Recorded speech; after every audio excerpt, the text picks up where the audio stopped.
I want to welcome you to this really quite unique event, an exciting event. And it's here to honor the Hills. And just to give you an idea why it's kind of unique is we have people from all over the country and the world participating tonight, and you'll get to see some of them shortly. And so it's kind of a fun thing we're getting to do. We have a number of guests that are here on Zoom. And so they're participating via Zoom, and you'll get to see them shortly. I wanted to start by sharing a quick story and a thought. Not too long ago, Donna was preaching a sermon. And I think it's probably my favorite Arbuckle View story of all time. I'll do my best to relay it quickly. But Donna was preaching a sermon. I don't remember what the sermon was on.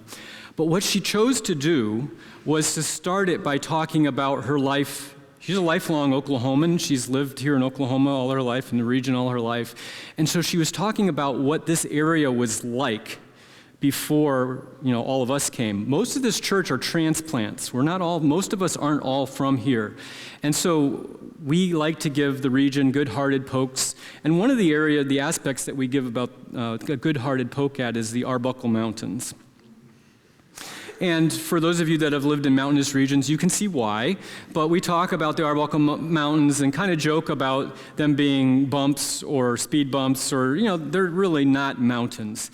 And so there's a little bit of lighthearted banter. So Donna's here. So for coming back to Donna's sermon, Donna's speaking, literally standing right here. And she had her laptop up and was working with Caleb. She had a slide deck. And what she was wanting to do was to show the rest of us what this region looked like when she was a little girl. And specifically, she goes, I want to show you what the Arbuckle Mountains looked like when I was a girl.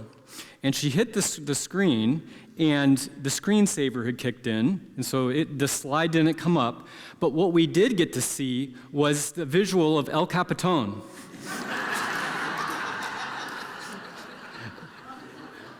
If you've ever heard the idea of comedic timing, it doesn't get better than that. Here's someone telling us what the Arbuckle Mountains look like, oh, us of little faith. Yeah, that's right, evolution at its best. So another word that I think of when I think of the hills is trust. I did a Google search, and I can't remember, but I looked, and it looks like the youngest age that Pathfinders come into Pathfinders is 10 years old.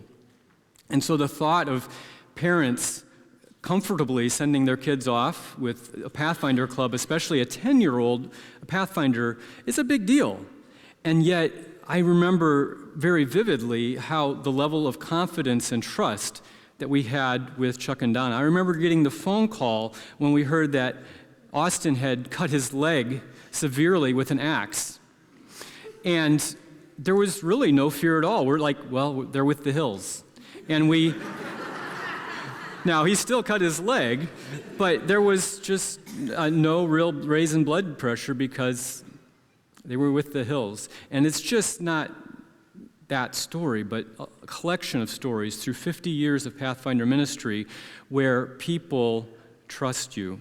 And that's just one word that you'll hear of many. There will be opportunities for a number of people to be sharing this evening.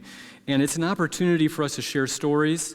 It's an opportunity for us to say thank you. There will be personal thank yous as well as Pathfinder-related thank yous. There's obviously some Pathfinders here and former Pathfinders. But this is an opportunity to let you know how we feel about you and the impact of your ministry, not just in Pathfinders, but to human beings, to people that care about you. When I started recruiting people to speak about this, there's a lot of people that had just absolutely count me in. And it's a testament to your leadership and the ministry that you've had here at Arbuckle View. So with that, sit back. We're going to have some personal reflections and remarks. Later on, Pastor Daniel is going to speak. We're going to have a video. Laura Hutchinson has put together a really nice video tribute, and there'll be a gift that we'll unveil. So enjoy. And again, specifically, Chuck and Donna, I hope this is a blessing to you. There's been a lot of people that have been blessed by you guys in your life. So thank you. Good evening. I'm so glad you all came out for this occasion. We're going to sing a few songs. Rise Up. How many of you know this song? I realized I know it. I thought I didn't, but I realized I do. I think it's going to be up on the screen. It is. Should we do it like old times? What's that? Where we have the guys sing the first verse, and the girls sing the second verse, and then young people sing the third verse, and then everybody sings the last one? Sure. All right, let's do that. Let's do it. All right, guys. What she said. Alan.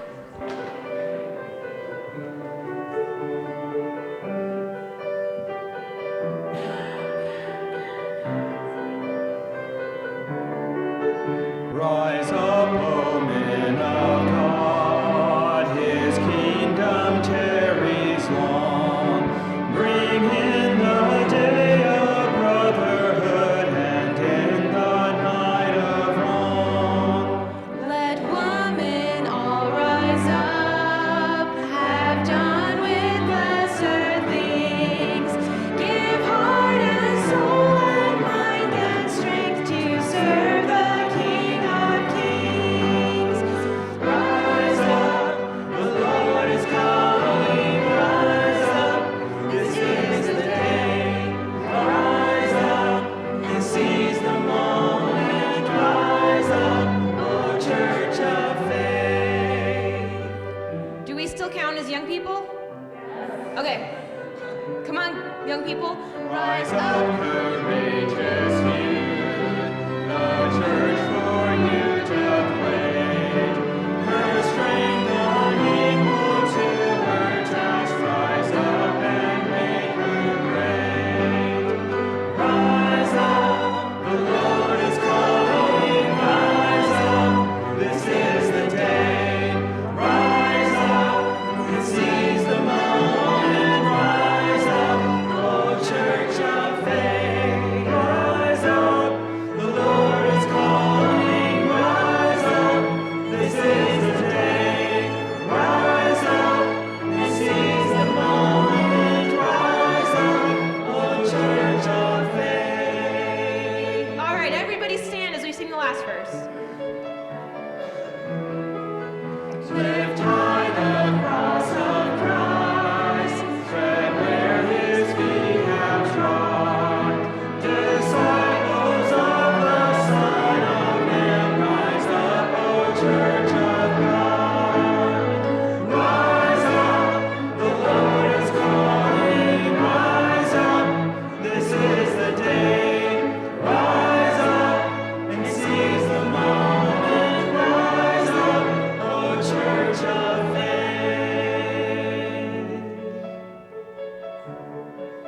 Our next song is Give Me Oil in My Lamp.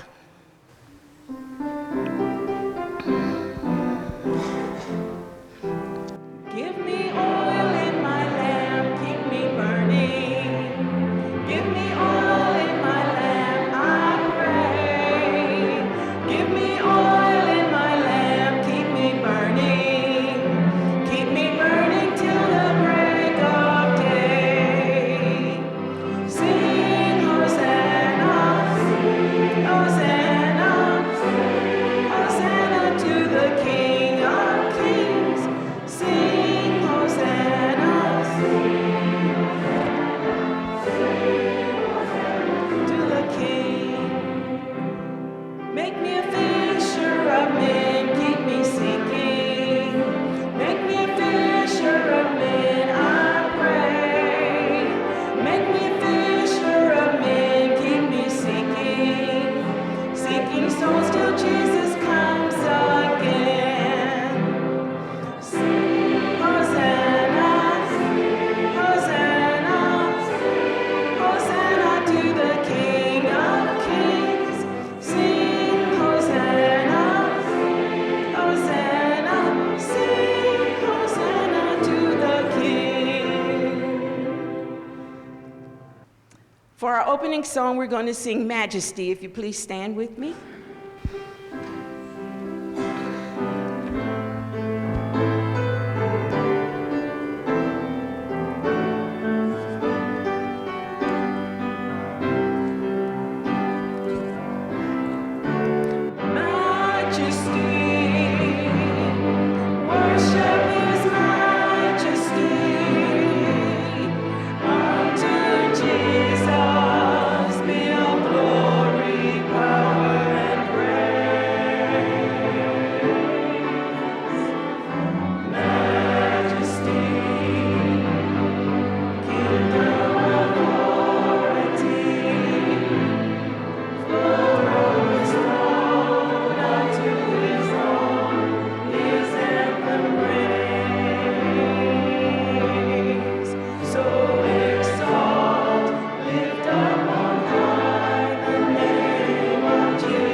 Amen. You may be seated.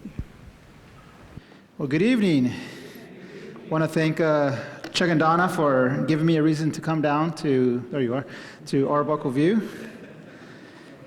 Let me pull up my screen here, so give me a second here. Bear with me. All right, there we go. Chuck and Donna, that's you guys right there. We are recognizing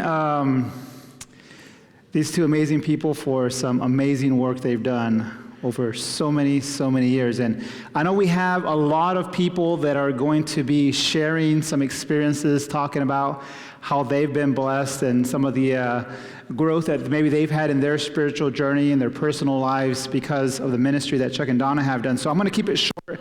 I told my wife I'm definitely not more than an hour and a half. So no, I'm just kidding. It won't be too long, but I do want to share a few things. I want to just first start off with a passage of scripture. Of course, in Psalm 78. And of course, if you know, Psalms was written by a variety of different authors, not just David, but this one specifically was written by Asaph. And Asaph was a Levite, was a musician who was one that ministered to people for many years and had truly a love for ministry. His children and the generation after him even were musicians. And he just truly exemplified what it was to be someone who led people to Christ, specifically in the area of music, but that was part of his role. And in Psalm 78, he starts to reflect on the journey that Israel had from the time that they were captives in Egypt up until the time of David. So especially talking about that exodus and that journey and those moments that were challenging and difficult, and how the people of Israel responded, sometimes in the positive, sometimes in the negative. And I just want to refer to 4 different verses here that he talks about that I think we can find a connection to the ministry that you have exemplified here for us, and part of the responsibility that we have, not just as parents, as grandparents, but also as church leaders, as people who are followers of Christ and are also interested and invested in helping other people follow Christ as well, who are willing to sacrifice, willing to give, so that other people would know the journey that God has prepared for them and the path that they are to lead on to. So let me first read verse 4. So Psalm 78, verse 4 says, "We will not hide them from their descendants." In other words, the truths of God, the ways of God, we will not hide them from their descendants. We will tell the next generation the praiseworthy deeds of the Lord, his power, and the wonders that he has done. We as older people, as an older generation, have a responsibility to pass on to the next generation, the generation that follows us, the praiseworthy deeds of the Lord. See, back then people were not so much written people, they were more oral. They transferred information orally, sitting around the campfire, sitting around the table as they walked on a path, as they walked on a journey to go get water, to go hunt, to go farm, whatever they were going to do. They would continually communicate these things to the younger generation. And one of the things that I can appreciate about Chuck and Donna is their invested interest in communicating the truths of God and how God has blessed in the past to the younger generation. Sometimes as they hammered on a tent peg, sometimes as they were on a long journey to a camp, or maybe in the Pathfinder room as they were talking about Adventist history, or whatever it might have been, but I can say, and I've been a witness of Chuck and Donna's invested interest of passing on the praiseworthy deeds of the Lord to this younger generation. But not just that. It also says in verse 5, it says, "He decreed statutes for Jacob and established the law in Israel, which he commended our ancestors to" what? "To teach their children." Now, I as a father have the greatest responsibility for our own children, but I believe that collectively as a church we can support one another, encourage one another, support younger families, support those families who maybe just need a little extra support. And again, I can testify that Chuck and Donna have been committed to supporting other families And even though the mom and dad have the great responsibility of leading their children to Christ, Chuck and Donna have partnered with other families and have been there to also share and command their children the things of the Lord. Just as Asaph had asked ancient Israel, we are being asked to do this as well. And these are, I'm sure if we ask Chuck and Donna, if I ask them, are these all your children? They would say, yes, these are all our children. And they have been there when they're having a great meal or whether they're cutting their foot with an axe, whatever it might be, right? They're there, they're present. They are involved in their lives in various aspects. And I know that both of them have continued to minister to these young people, even after they have moved on past the Pathfinder age. And verse 6 says, so that the next generation would know them, even the children yet to be born, and they in turn would tell their children. It's a legacy that we leave behind. It's a commitment that we make to share the goodness of God, to share the laws of God, pass them on to a generation so that another generation can then go on to continue to see the presence of God in their lives. And I know that Chuck and Donna have worked with both church children, if you will, children that are part of an Adventist home, part of a Christian community, so forth and so on. But I know they have also ministered to and connected with and visited and prayed with and prayed for many children who are not part of the Christian faith or who come from families who are not Adventists or not Christians even. And I have seen how they have been intentional about sharing with those other kids who are not part of the families within these walls, but they've reached out to community kids and been a blessing to them and have shared the love of Jesus to those kids. And my prayer, and I'm sure their prayer, is that whatever they've learned, that they can hold on to that and they can share it at some point down the road with their children, even if it's small principles of God's love and of God's purpose for our lives, that those would be continuing on, even if those children never even knew Chuck and Donna, that legacy would continue on. And then verse 7, and they would put their trust in who? In God, and would not forget his deeds, but would keep his commandments. Those two things again. The deeds that God does, the good deeds, but also the commands of God and his will for our lives. And every single thing that we do has an impact. Even the smallest, minutest thing that we might think has no impact can have a huge impact. I have this quote here: great things are done by a series of small things brought together. Amen.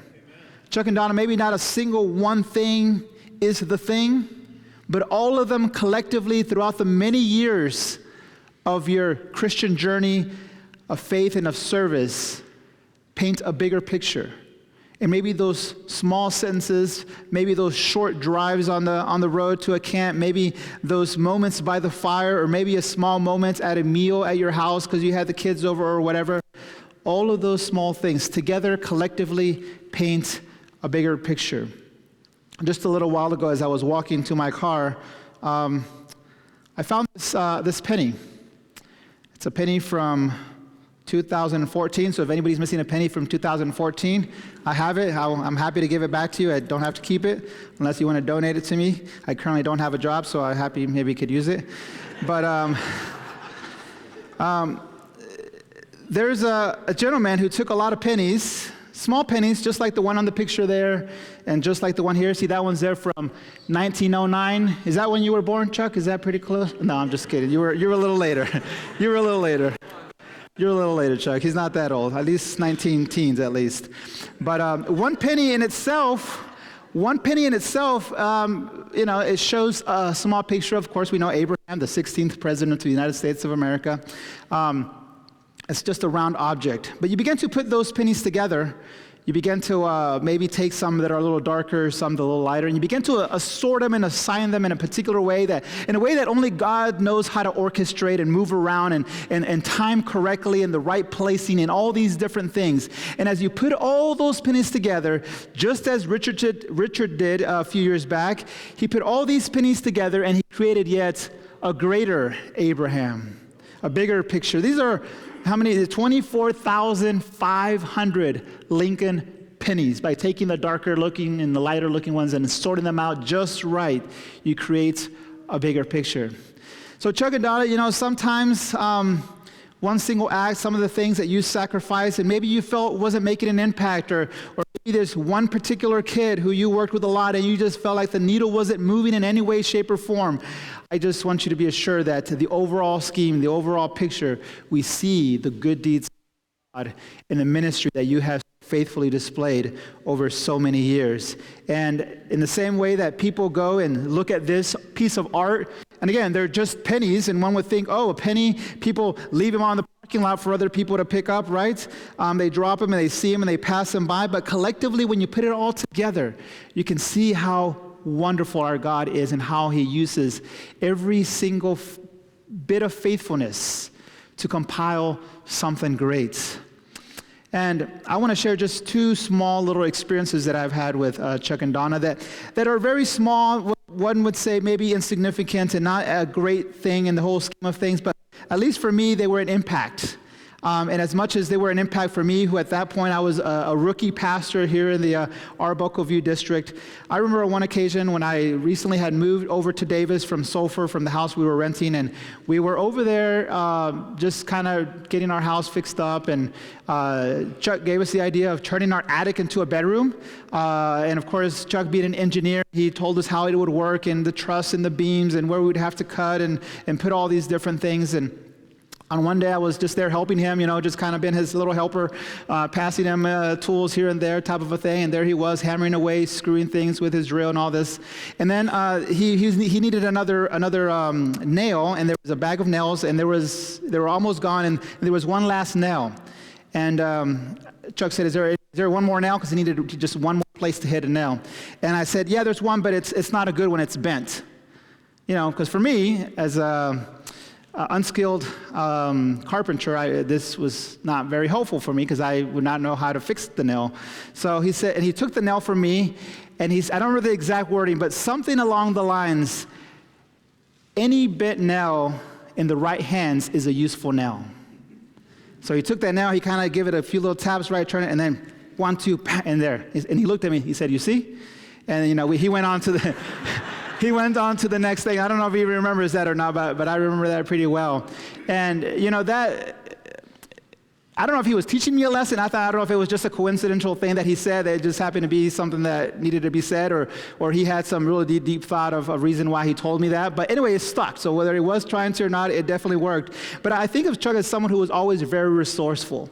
As we did campouts, as we did activities, if there was a challenge, Chuck was always ready to find a solution. If there was something that was going to keep the young people from being able to experience whatever we were planning to experience, whatever opportunity was going to be taking place, he would find a way to make sure that it would happen, that it would move forward. He would find a solution to the problem. And I appreciated that, Chuck. And Donna, and of course, Donna could see a lot of things as well, but one thing that's very small and minute, but to me spoke a lot. I remember we were at their house one time, and we were having one of the many meals that you guys opened up your house for the young people and for the church and all these different things. And I remember we were at your house, and there was dessert being passed around, or a little piece of cake. I don't remember what kind of dessert it was now, but there was a dessert being passed around. And I remember I was talking over here with somebody, and by the time I got over there was very little dessert, or it was almost gone. And you guys know I love dessert. It's something that's important to me in my life. So I walked over there, and it was just like a little tiny little piece. I think it was like a brownie with pecan. I don't remember what it was, but it was something chocolatey. And it was very small. So I was kind of disappointed, okay, I'll sacrifice myself. So I went, got the chocolate, and I don't know, Donna must have seen that I had a sad face or something. I'm not sure what it was. And she was talking with some people, and she just kind of low-key, didn't want any attention, passed by. She had another piece of brownie. I don't know if it was hers or if she just happened to be hiding one somewhere or what. She came over and she just kind of put it on the table and just slid it my way and kept walking. And again, Donna, that reflects to your sweet heart, to your kindness and your gentleness. And I've always thought you and Chuck as being perfect complementing couple. who was always, sometimes Chuck had to be the tough guy, and you had to come in and soften it up. Sometimes two subs, Chuck had to make sure that things got done, So you guys always balancing each other out and really finding a way to work together collectively as a team to be a blessing for the people that you were serving at the moment. And I have this little thing up on the screen. As I said, sometimes when you look at your life and you look at your ministry, you look at different pieces, and you can't quite make out the totality of what God has done in your life. And as time goes by, as things happen, as the years advance, as you get older in age, and things kind of begin to clarify themselves a little bit, and you begin to see more clearly how God is working in your life, or you begin to see at least maybe how those sacrifices, how those acts of service, have those moments of prayer, how those moments of teaching eventually begin to have fruit, and things come to fruition, whether it's seeing somebody baptized or seeing someone encouraged or coming to you with good news, or maybe it's somebody coming to you and say, hey, that advice you gave me, or thank you for the moment when you stood by me, or the time that when I was just having a horrible time with my parents and you didn't know about it, but you still just treated me great at the camp house or at this event, church Sabbath school, or whatever it might have been, and it was whatever it might have been. And as we allow time to pass, as we see the pieces coming together, as we see the shade fading away, we begin to understand the purpose that God had for our lives. We might have understood it before, not to say you don't understand your purpose, but you just kind of begin to see how God meant it to all work out, and how he meant it for it to work out in your life, in the life of other people. So this picture up here was from a few years ago. At camp meeting, I was working as a communications director for the conference, and one of my roles was, aside from running summer camp during the summer, I was also running around taking pictures of things like a chicken with a head cut off. But took this picture, and I thought it was and some of you have seen it. We, of course, at that time, we posted it on conference website and a few other places. But this picture right here, I believe, is a great representation of a long journey of ministry. A husband and wife who love Jesus, who love children, hand in hand, ready to lead others to a place that allows them to be connected to Christ, allows them to be connected with other young people their age, that allows them to see the mission of the Seventh-day Adventist Church. And I have appreciated this picture, and it has been an inspiration to me. And I pray that it can also be an inspiration to other people as well, that as a couple in their uniform with their Master Guide gear, reminding them of the leadership calling that they've been given, will continue to be a blessing to other people. And as that finishes up, I have in this box something that my family wanted to present as a custom gift that we made for you guys. And it's a puzzle of 1,000 pieces of Chuck and Donna, so that they can remember that it's not a single act, but every single individual thing that they did was important. And not one thing that they did for other young people, not one prayer, not one camp out, not one lesson or prayer or conversation or counsel was in vain. That all had its place somewhere in their lives. That every single thing that they did made an impact. And as they step back, they can just rejoice and talk about the good deeds of the Lord and how he has blessed. So Chuck and Donna, I want to gift you guys with this puzzle that you guys can either do together, or you can have your children or grandchildren or the kids of the church, whatever, it's yours. You can do however you want to do it. But that as those puzzles pieces are going together, you would just be reminded of how God has worked with you in your life day by day, piece by piece, in the same way that you have ministered to young people piece by piece, one at a time. A puzzle, you don't do it all together. You just do one piece at a time. You find the corners, you find the edges, you find this, you find similar colors, and then you put it together. And I believe that that's how God has used you guys for his ministry in this way. So thank you, Chuck and Donna, for being a blessing to me and my family. And thank you for being a blessing to the kiddos that have been through this church and this community and Arbuckle View and Sulphur and Davis, but also at the conference level at the Oklahoma conferences. I served as youth director. You guys were always very supportive, always very encouraging. Couldn't say anymore, just thank you guys so much. I am a better person because of you two, so thank you.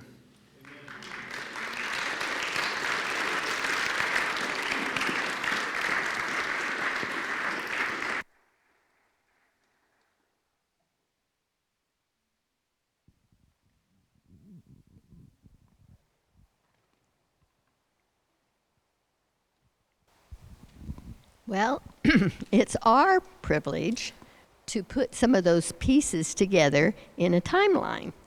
And forgive us because it's impossible to put 50 years of service in 2 minutes of a timeline. And if we don't get it totally right, we'll still be friends, right? They also asked us to do this because we're probably one of the few couples that can actually relate to some of the dates. Chuck and Donna started their Pathfinder AY ministry, leadership ministry in 1967, serving as club directors in Santa Fe, New Mexico. From there, they became club directors in Altus, Oklahoma. And some of you here remember that. Then in 1977, as club counselor and staff in Beeville, Texas. From there, they became the club directors at Beeville, Texas. 1985, they attended the first international camporee in Camp Hale at Camp Hale, Colorado. After moving to Ord, Nebraska in 1987, started a Pathfinder Club and were club directors also for the Broken Bow, Nebraska. While in Nebraska, Chuck co-wrote with Donna's help, the Pathfinder Constitution for the Nebraska-Kansas Conference. They began Pathfinder Council for the Kansas-Nebraska Conference. They were chosen as area coordinators for Western Nebraska. Anybody look at a map? That's a lot of space and not many towns.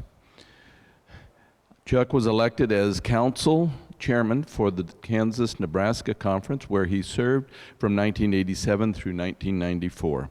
In 1989, they attended the International Camporee, Friendship Camporee in Pennsylvania. In 1994, they attended the International Camporee, Dare to Care, at Red Rock Amphitheater in Colorado. In 1995, while in Kansas, Nebraska, they decided to take a break. In 1995, they moved back to Oklahoma. Praise the Lord. Sometimes God calls you back for a specific service. In 1998, they were elected as AY leaders in Davis, Oklahoma, and served until 2004. In 2004, they attended the International Camporee Faith on Fire in Oshkosh, Wisconsin. In 2004, they were club directors of Davis, Oklahoma Pathfinder Club until 2009. In 2005, they were elected as area coordinators, Area 4, Oklahoma, serving until 2024. In 2009, when the Davis Church and the Sulphur Church merged, they remained the club directors of Arbuckle View Pathfinder Club until approximately 2022.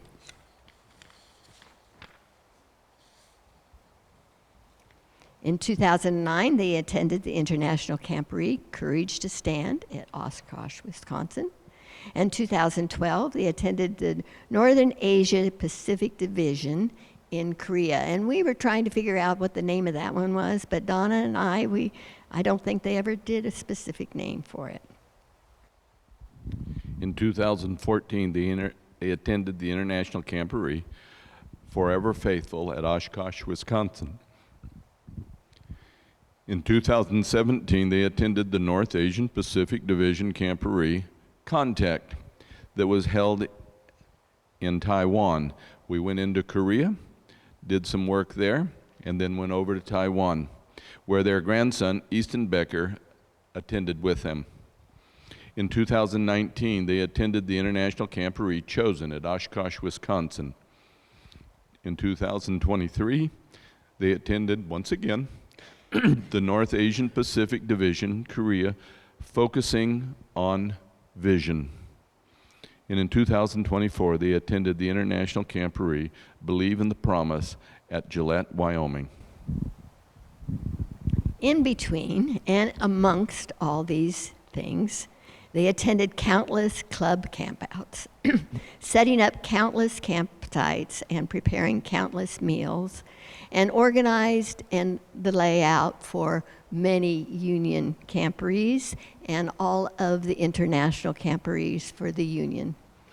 They presented at numerous leadership trainings in Kansas, Nebraska, Iowa, Missouri, Oklahoma, Texas, and Indiana, and Korea. In 2024, they resigned from Pathfinder leadership. However, as you can see, and as we know, they will be Pathfinders until the Lord comes.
So we have some special guests that are here today via Zoom. And so we're going to go through them one by one and give them a chance to talk to Chuck and Donna and share their experiences, their stories, their memories. I believe they'll be able to see you via Zoom. And so we're going to try this and see how it goes. And so, Sam, we are thrilled that you're here. Please take it away. Hey, thanks, Dan. I wouldn't miss this for anything. Dan reached out to me a while back and asked me if I'd be willing to join, and no hesitation for me, Mr. and Mrs. Hill. I think at the time I was like, I can talk about so much, and then I realized if I talked about so much and all the positive influence you've had on my life, we'd be here a really, really long time. So I just pull out a couple specific items. I think we could all spend a lot of time listing really good character attributes that you guys exhibit: humility, compassion, dedication. You can go on, so on and so forth. But one I really want to specifically mention here that I've come to appreciate as I've continued to grow up and certainly aspire to is wisdom. There's no really, good story that encapsulates that during my experience with both of you, but I think that's kind of the point. Wisdom, when fully exercised, prevents people from getting to the point where it becomes a necessary thing to exhibit. And the fact that I don't have any of those stories, I think speaks very highly to you, at your wisdom and your experience, and it's something I hope to attain myself. The other thing I just want to say I am eternally grateful for is the positive role models you have both been for me. As I've grown up, I have come to realize just how many bad examples of what it means to be a man there are in the world. And I grew up without those, and instead I had role models like both of you. And I am so grateful for that. And I think I am, in a large way, the man I am today, thanks to the example you set and the mentorship you gave me and continue to give me. Thank you.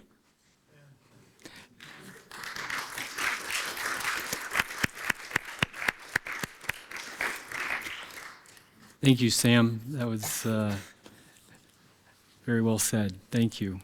All right, next up, we have Mindy Faye Clapper. Mindy Faye, I believe, was a Pathfinder in the Kansas-Nebraska Conference. And Mindy, we have actually several people from the Faye family, but Mindy Faye Clapper will be joining us now. Hi, Mr. and Mrs. Hill again. I just want to thank you so very much for being our Pathfinder leaders.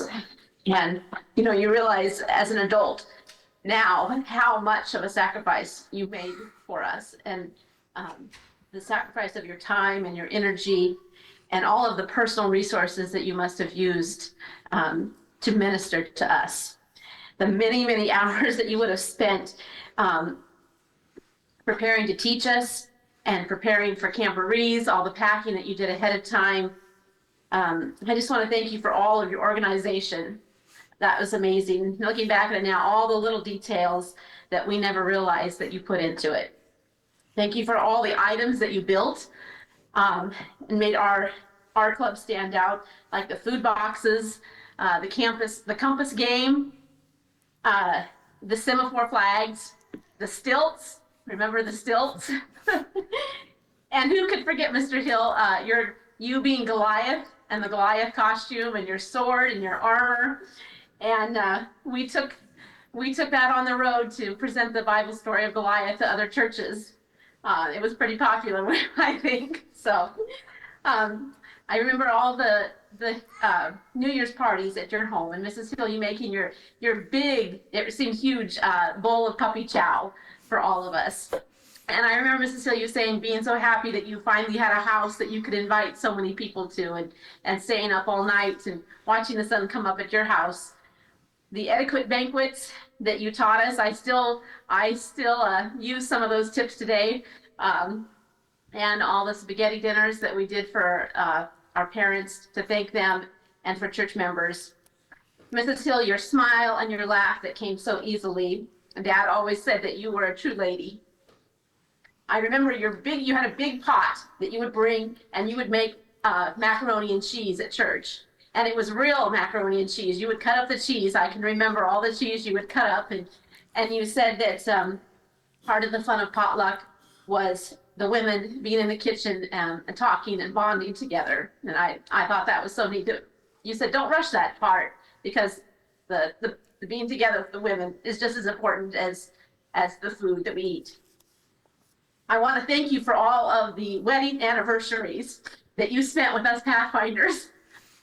And so many camporees that you got to spend your romantic wedding anniversaries with Pathfinders. I want to thank you for all the effort that you put in to make our club excel. And I know as teenagers that we did not always appreciate it, but I truly see the wisdom in it now, and I appreciate all of the effort that you guys put in and pushed us to be better, never settling and always pushing us. I just want to thank you for the commitment that you made to us. And most of all, I just want to thank you for loving Jesus so much that you would commit your lives to lead us youth and put up with us so many times. I look back now and I think of the wisdom that has been mentioned, but also just people your age. Now I think back, you were my age probably, and I don't think I could do all the things that you did, and just keeping your wits about you with a million kids coming at you with questions and just loving on them. And I know we had some challenging kids in our club, and still loving them. I just want to thank you for making the trip to come to my wedding. That was truly a blessing to me, and also for coming to our dad's service. That meant a lot to us also. And I just want to thank you so much for blessing my life. You were a true blessing, and I know that I can't mention all the things, all the memories, but it just is a beautiful time in our lives. I've talked with other people from church, and we were so blessed to grow up then with so many kids in the club, and we truly feel blessed to have had you there. I'm glad that you chose. I remember when you came, you had to choose, I think, between Grand Island and Broken Bow, and so I praise the Lord that you decided to choose Broken Bow. So forever grateful. Love you. Thank you, Mindy. Thank you.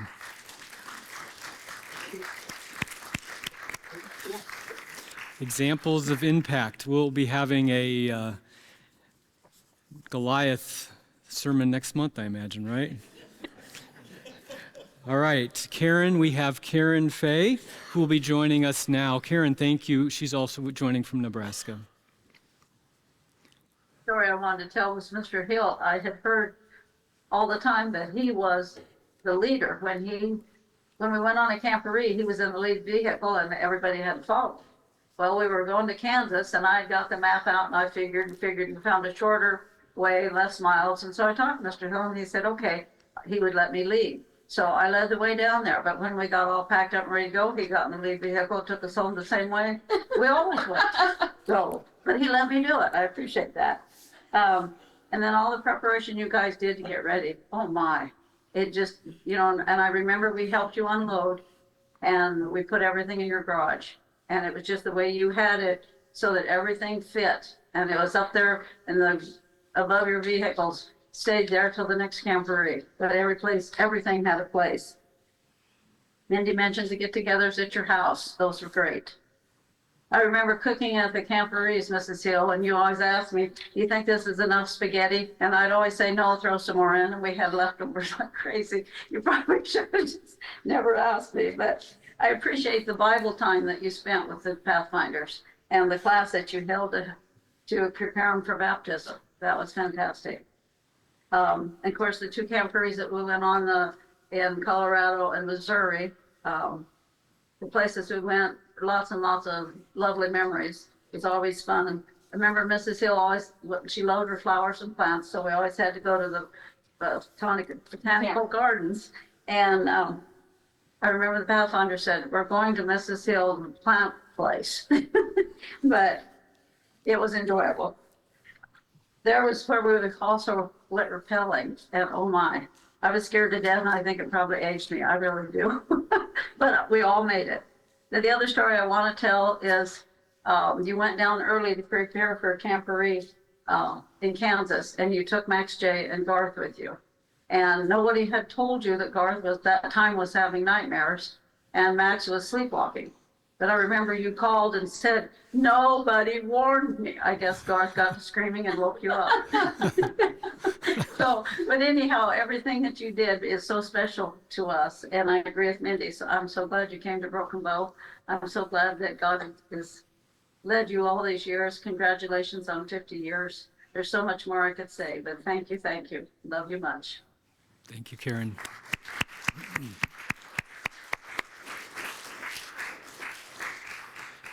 And last up from Nebraska, we have Max Fay. Thank you, Max. Yes, former Pathfinder of Mr. and Mrs. Hills, a Broken Bow warrior. It has been mentioned before, and I will reiterate it. The selfless sacrifice that Mr. and Mrs. Hill did for the club is so much more appreciated now as an adult than it was as a child. Dedication, sacrifice, leadership, and commitment are 4 words that describe both Mr. and Mrs. Hill very well.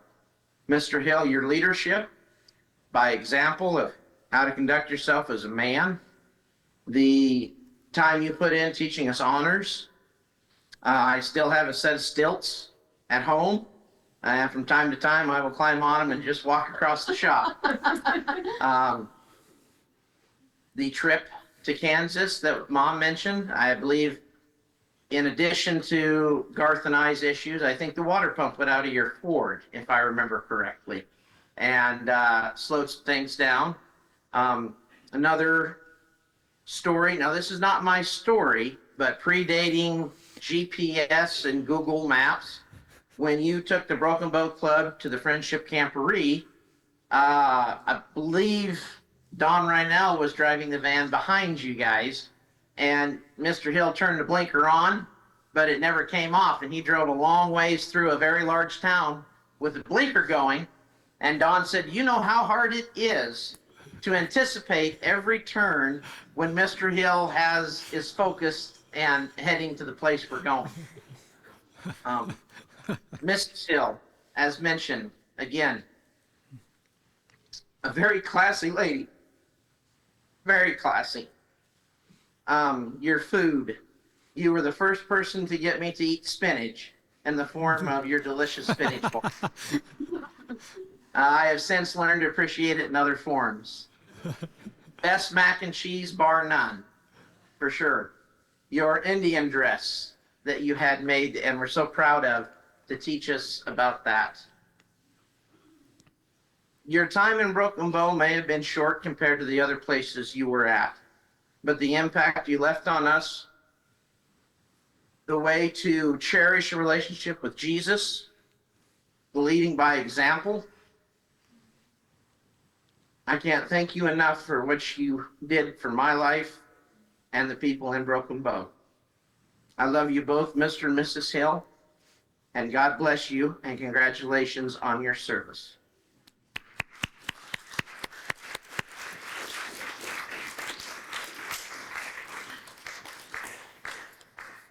Thank you, guys. Thank you, Max and Mindy and Karen. We now have Simon. So Simon, we're thrilled that you're a guest with us this morning. Welcome. Thank you. Hang on, I think the internet is acting funny. Wait, let me try this.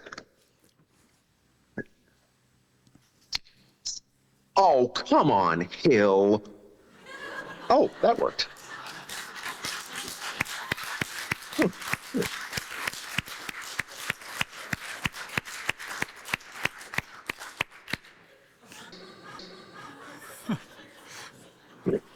I think of Mr. and Mrs. Hill as teachers, and specifically teachers by example. And you have to know that Mr. and Mrs. Hill knew me at about my brattiest stage of life. They taught me many things about life back in the day, whether it was how to tie a sheep shank or the difference between univalve and bivalve shells, what to do if you happen to be camping in the middle of a ballet of tornadoes, all of it. I don't know if I ever told them this, but I have always relished getting to observe them live their knowledge and wisdom. And I tell you, when I got old enough in Pathfinders to be the lackey or the messenger that did whatever odd tasks they needed to be done at whatever event they were happened to be at, I loved that. That was absolutely amazing. And I never ceased to appreciate how deeply invested they were in the journeys of all of us young people. As far as things that they taught me that I could name, of course it's a long list. I'm really tempted to say the legacy of the Bible Achievement, Bible Bowl, Bible Experience. Much of the way I approach studying the Bible on my own is deeply influenced by those many Friday nights that we spent at their house prepping for Bible Achievement. But what I really want to dwell on, it sounds cynical, but I promise I mean it genuinely. And it's the principle of having the joy and strength of spirit to not be cast down or get distracted making excuses when things don't go the way you'd hoped. Whenever something went haywire at a camporee or a camp meeting or event of some kind, where basically things going haywire is more or less the norm, they always attacked their innumerable tasks with more determination than an army of master guides. And I remember being a young voyager or companion or whatever I was at the time, consciously trying to understand and embody that own spirit of determination and asking God to teach it to me in my own life, to learn that kind of resilience. And that kind of resilience is hard when you have to get up at 5 a.m. to go stand in line for the shower, or deal with soggy clothes and wet tents because nature just unleashed one of its showers on your camporee. Or even now, as I still struggle to learn passages on a violin and want to give up. Chuck and Donna Hill are two of God's most wonderful gifts to my life, and I know many people have and will say the exact same thing. Thank you, Mr. and Mrs. Hill, for going on God's errands, and I thank the same God that I've been permitted to grow up in such close proximity to you both.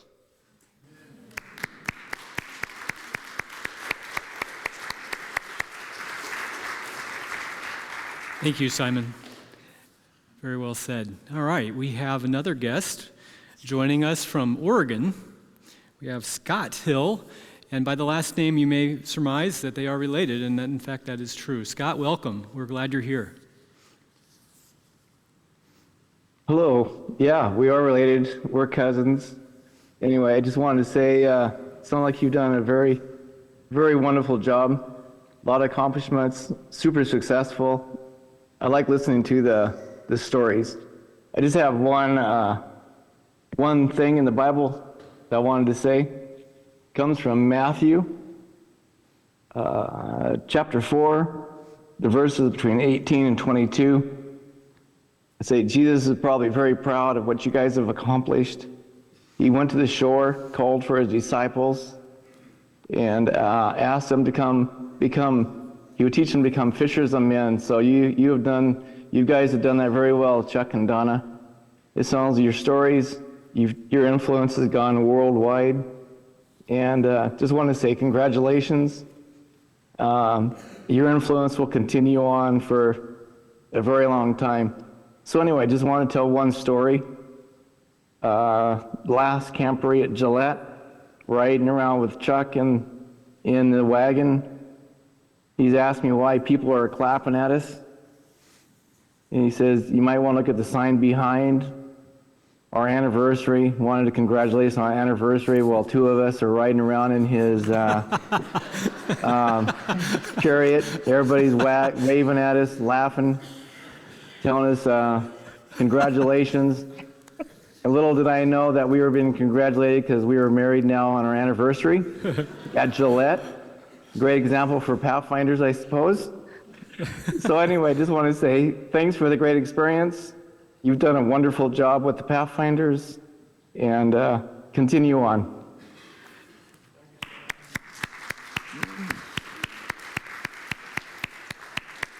Thank you, Scott. Very nice. Well said.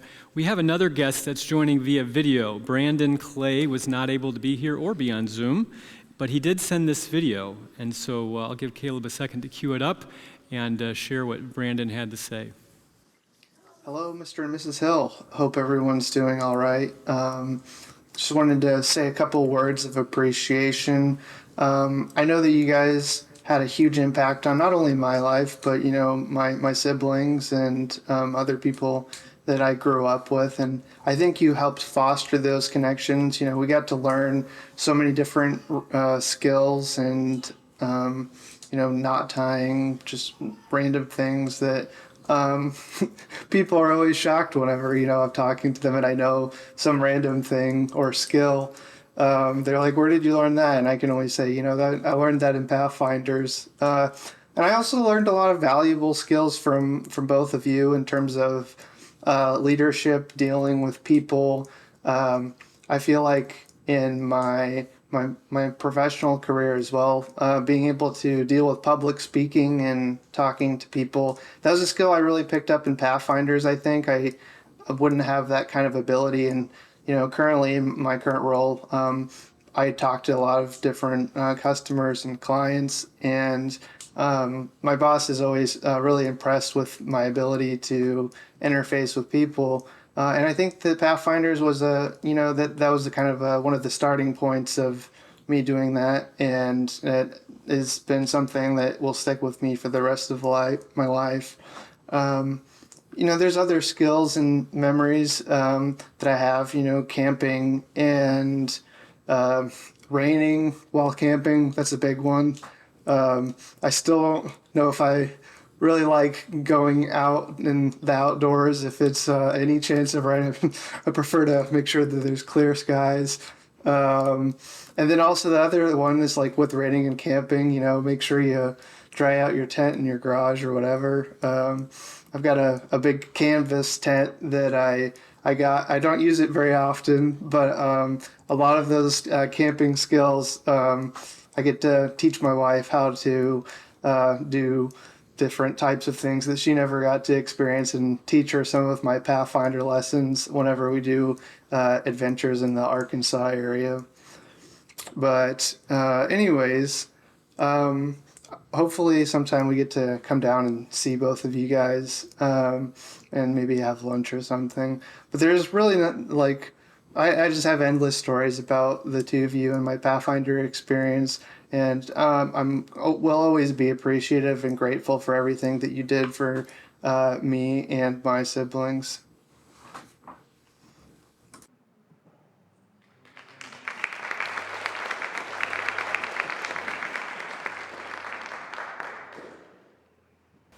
The light is on. But nobody's home. Oh, there we go. Thank you, sweetheart. First of all, I just want to thank you guys for your friendship. We were saying not too long ago that when we retire, we need to get together and do something that's not Pathfinder related, that we could actually see each other in something that's not our uniforms. We don't know how. When we moved back to Oklahoma in 2013, Pastor Apple asked Rex and I to join the team on YPAC.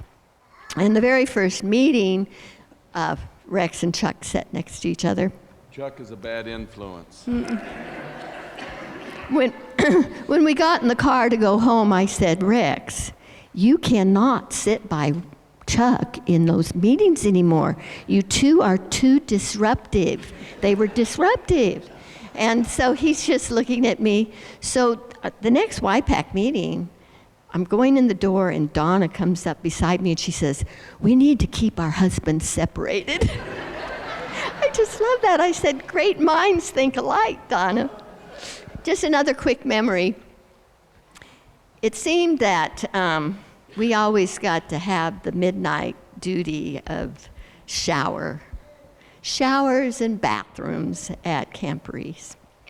And one Friday night, I believe it was down at Lone Star, it had been hot and dusty, and there must have been 100 people or more waiting in line to take a shower. But there was a time limit. We knew that the showers were going to be turned off at a certain time. And Don and I were sitting there trying to, 3 minutes. 3 minutes isn't very long to take a shower. And we always felt like we were the bad guy, but we wanted the people behind them to have the showers too. And it was Friday night. The sun had gone down, and people were wanting a shower. And the time was getting closer and closer for those showers to be shut off. And Donna said to me, we need to do something because not all these people are going to get showers. And she said, let's sing. And there was a restless spirit. There really was a restless, grumbling spirit. But I forget, Donna, what we sang, just some Pathfinder song that we'd grown up with. And we started singing.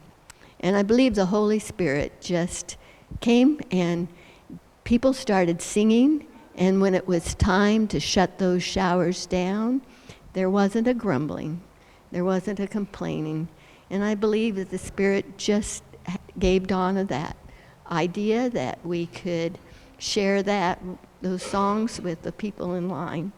Donna, you're a blessing to me. Thank you for your friendship. If you've ever been in line or been watching those in line, there's always grumbling at the showers. Always.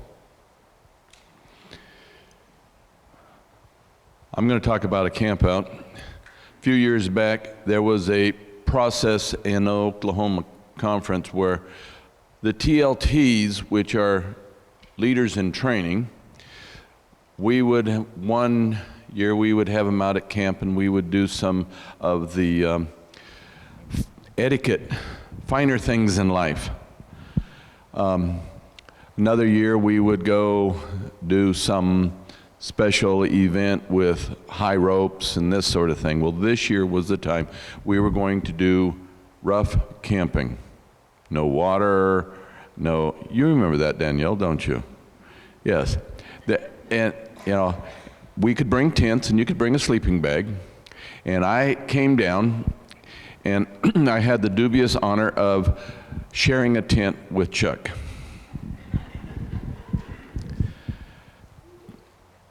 Chuck snores badly. And I was so cold. They chose the coldest day of the year. We were going to camp there. And we had cots there, and I was on my cot, and he was on his cot, and he was just snoring away.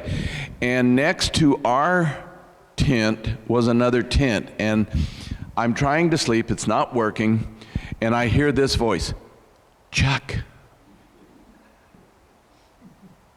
Chuck. And I'm thinking, Mrs. Hill is a little desperate.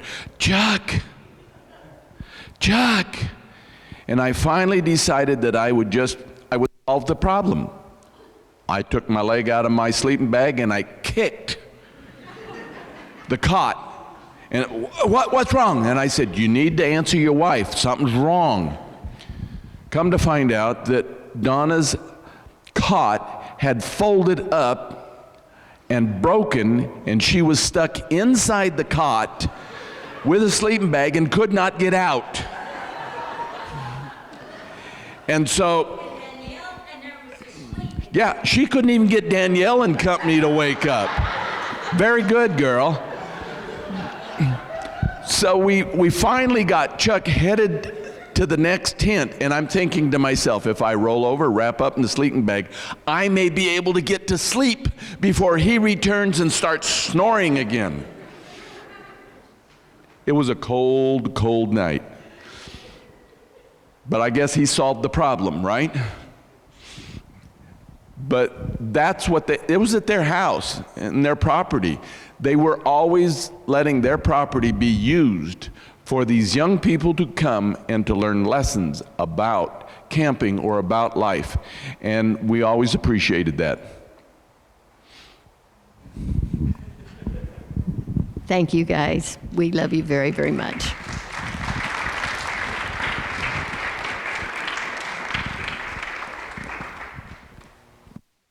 Is this one? Okay. Well, I, for whatever reason, never joined Pathfinders, but I feel like the Hills decided that they didn't want me to escape any of the experiences.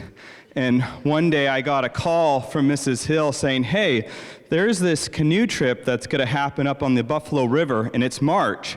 And we're wondering if you can take Ethan and Easton. They were TLTs, and it was is it LTL or leadership? Anyways, it was a special training for just the TLTs.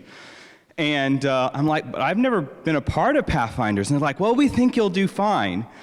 Anyways, I was watching the weather, and it wasn't looking too good, like lows in 20s and 19 degrees. And I called Mrs. Hill the night before, and I said, I don't know if we should go on this. It's not looking so good. And she's like, Alan, in no uncertain terms, we never cancel a Pathfinder outing. She's like, we have never canceled it for tornadoes, for fires, for thunderstorms. We always go. But if you don't want to go, I'll go. And I was just thinking, I can't let Mrs. Hill go and I not go like this. But I didn't know how deep her experience was in these types of things, but she kind of put the pressure on me.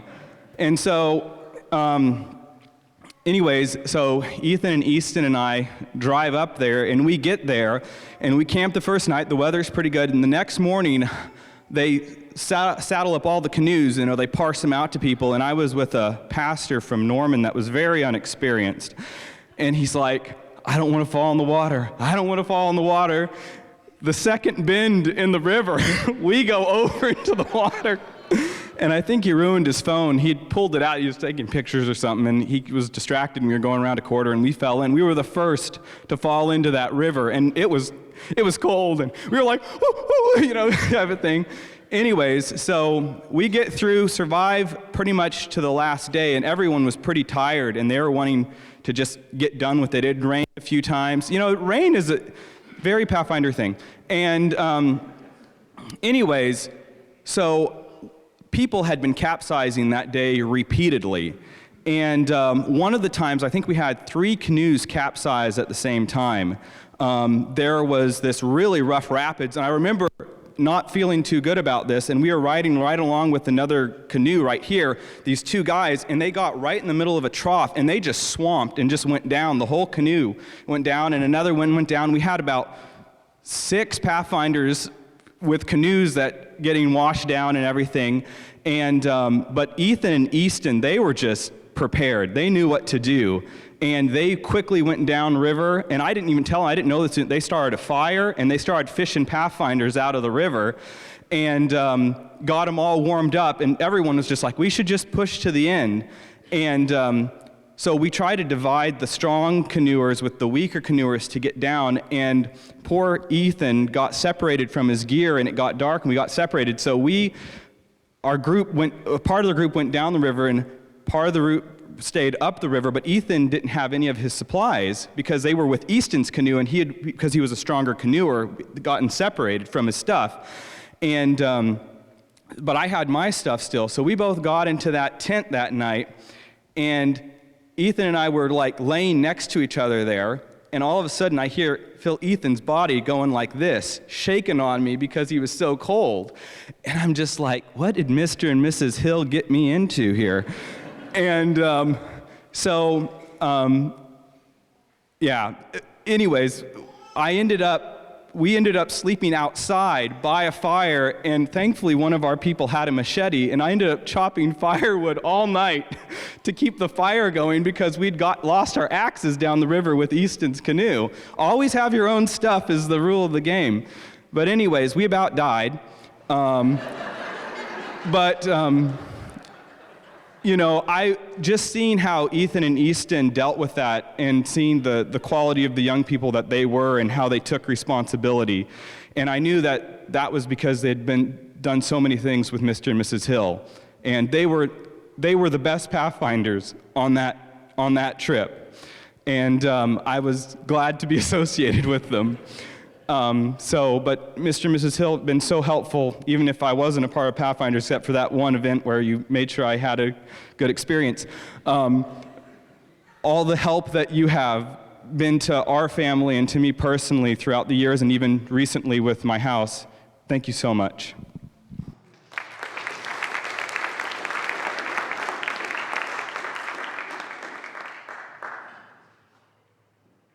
Is it on? Mr. Hill, can you hear me? One of the very valuable lessons I learned from Mr. Hill is the importance of hearing protection when working with heavy machinery. There's a miter saw in Mr. Hill's garage that sounds like cats that are screaming, the sound of nails on a chalkboard, and just screaming. And I remember watching him chop some boards once and just wondering how he could possibly undergo that level of noise with a straight face. And turns out that your heroes also need hearing protection. Mr. and Mrs. Hill were a very big part of my early life. I came here to Oklahoma, I think I was 10 years old, and I was homeschooled in rural Oklahoma. Didn't really have a lot of social outlets, and then Pathfinders came along. And was pretty much my only social interactions I had for that chunk of time. No matter what social deficits I currently have, I think I'd be a lot worse off without what you guys were able to provide for me.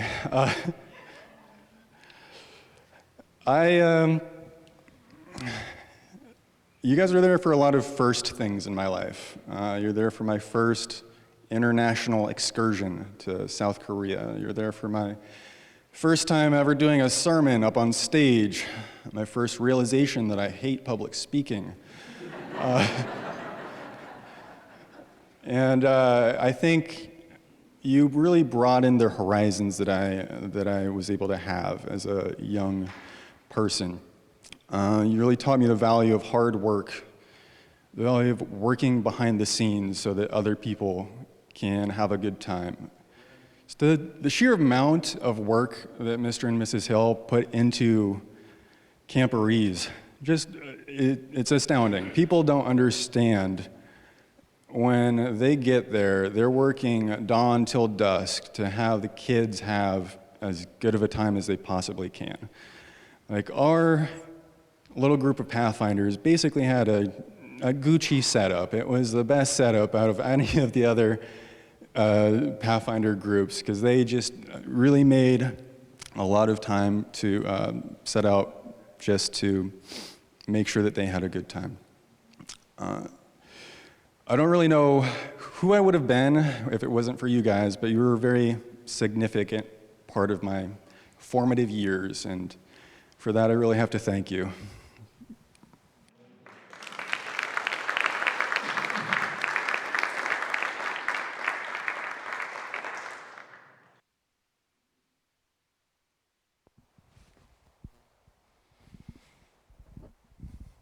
We were trying to calculate there at lunch today just when it was that Sherry and I first came in contact with you and Chuck and Donna. Don't know exactly when it was, but it was over a long period of time that we became more and more and more and more involved together. Donna, I remember specifically, I think it was the 2007 Union Camporee. We were having a big parade in downtown Athens. And I think it was Simon that was mentioning this beautiful beautiful buckskin Native American dress that she was wearing. And suddenly it poured down rain. And she was wearing that. And I remember us all asking, what are you going to do? What are you going to do? Well, clearly you were able to get it conditioned and cleaned and so forth, because I remember that you wore it when we were in Korea in 2012. Chuck, you really wear a war bonnet really well.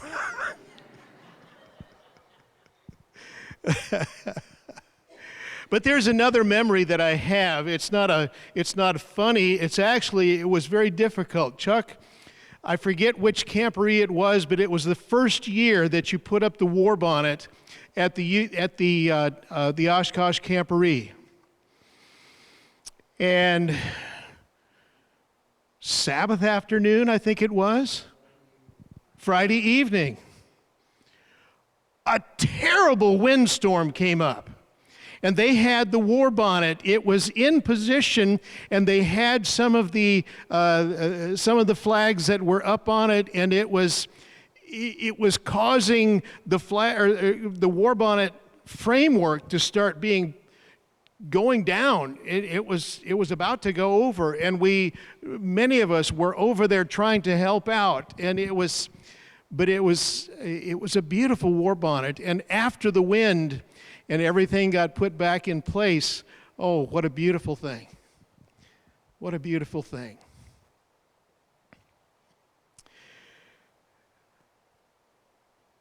I had the opportunity to be leading out in many of those meetings that Chuck and Rex were acting up in. And the old sly eye. No, seriously, they were always very wonderful. And Chuck and Donna, I want to thank you for your attention to detail at those different meetings, whether it was for the Union Camporee, whether it was for PBE. And even knowing that many of you Pathfinders were participating in the Union or the Division PBE program, they were coming over and saying, what can we do to help? Someone mentioned earlier that you always tried to help make a program a success. And I can recall so many times that you would come up to me and say, Gene, what can we do? Put us to work. How can we help? And as a leader, that is so important, and particularly because I knew that I could trust you. That I could give you a task and you would see it through and you would make it happen and you would make it happen well. And thank you for that. It means so much, and I'm going to miss it myself. Thank you.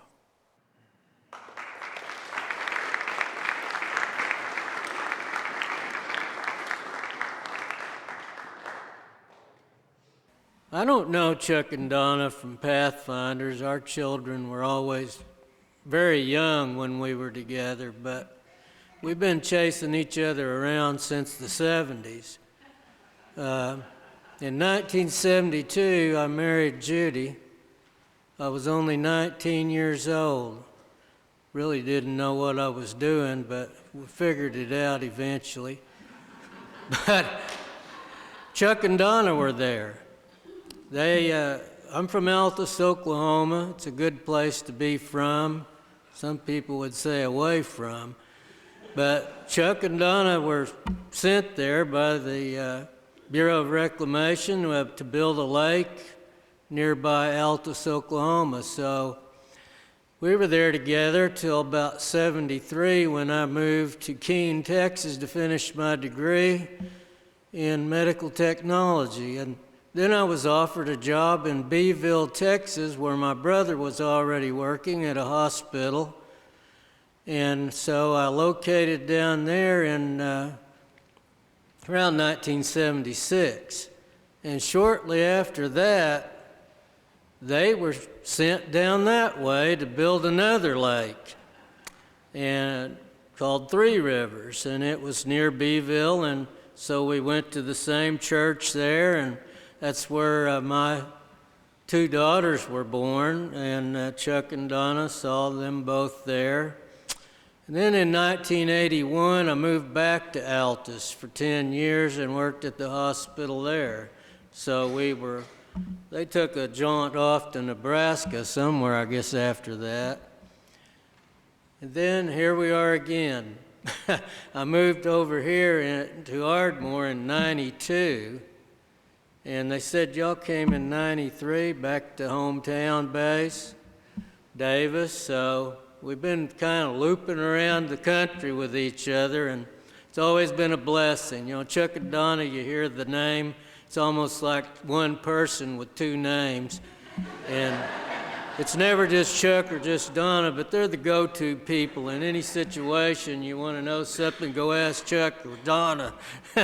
And we really appreciated them all through our life to have them as good friends, and my wife and I consider them family, really. Being an Adventist makes you family, but we were close friends as well all through our lives. Good to be back together again here in this church. Thank you.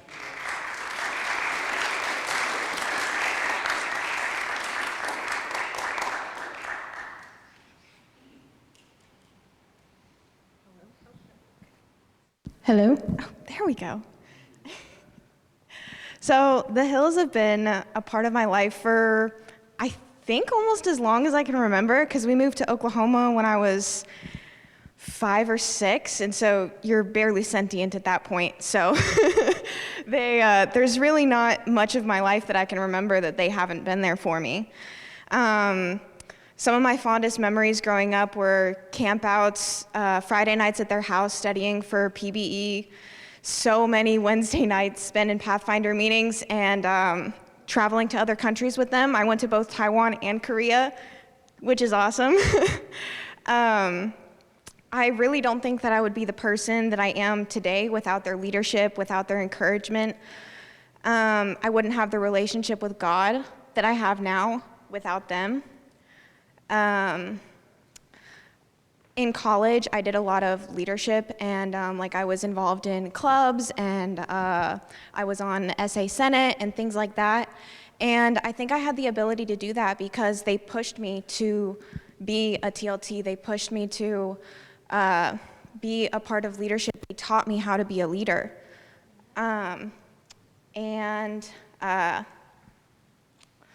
In college, there's also a lot of presentations that you have to do. And one of my first ones, I was really nervous in college. I was 17, 18, freshman, and I was really nervous.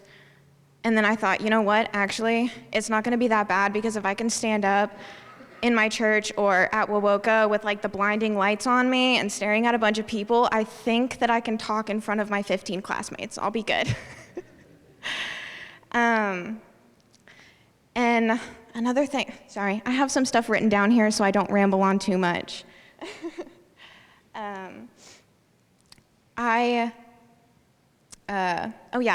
Campouts. One thing I always remember is that they would give us a packing list. And I never stuck to the packing list. As I was packing, I was like, I don't need that.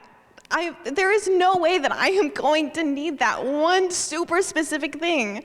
I'm not gonna need it. And then I realized later on why we had that item on the packing list. And you would have think I would have learned my lesson, but I didn't. And now I realize the importance of the packing list.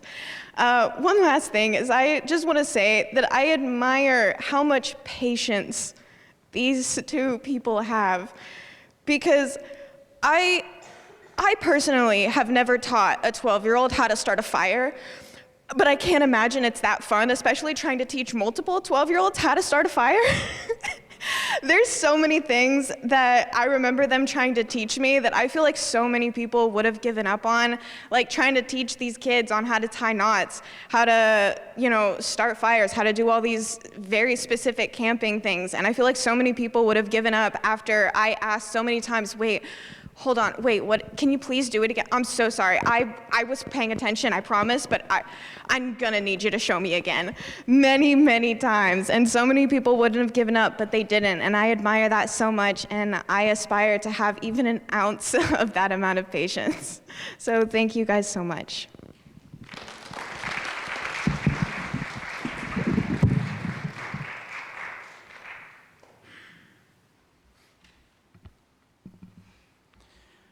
trying to decide what to talk about for this, and I wanted to come up with a funny story, but I really don't have a story. And then it hit me. It's a lot of little things, and a lot of little things become really big things over time. I've had to, as we all know, put up with that for a very long time, but it's become something that I look forward to every time I come home from school.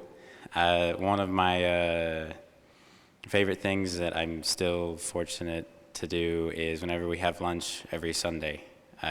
That's always one of my favorite things. But thank you for the little things and for everything else.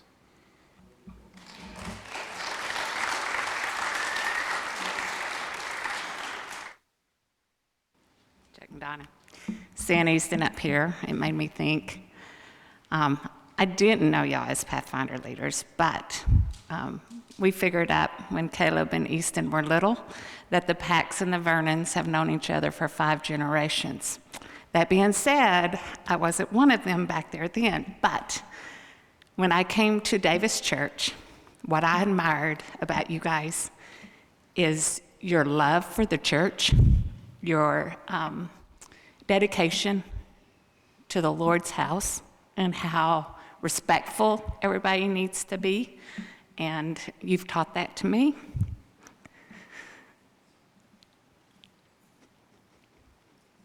So I'm going to move past that, and I'm going to talk about, everybody's talked about the food. Well, she just got through talking about patience, even though Chuck tried to teach me patience by putting silverware back into the dishwasher over and over again. I've washed the same forks 15 times. One of my favorite memories, I don't know if y'all remember it, you had a dinner that you made up. I don't know how y'all did it, but you had every one of the young people. So you sent me and Greg over there. I know Kim was in it, and I'm wanting to say Erin was. She was involved in it. But you made us go through this dinner before we actually did it to the church family. And this dinner, guys, had a list, and people made a choice off that list. Well, in doing that, you did things very quickly. So they might ordered soup, but if they didn't order this number, they didn't get a spoon with that soup. Or if they ordered this, they didn't get this with it until much later in the meal. And I don't know how many of y'all remember Miss Mercer, but she was one of them. And we were taking things from her and putting things back and taking things, and Chuck and Donna were in the kitchen and just throwing stuff everywhere. And she went, I have never been to a dinner like this. She never got that it was just for fun. So that being said, even though we weren't Pathfinders, you did invest in us, and we thank you, Greg and I. And yeah, you invested in all of us here, and we thank you, and we love you.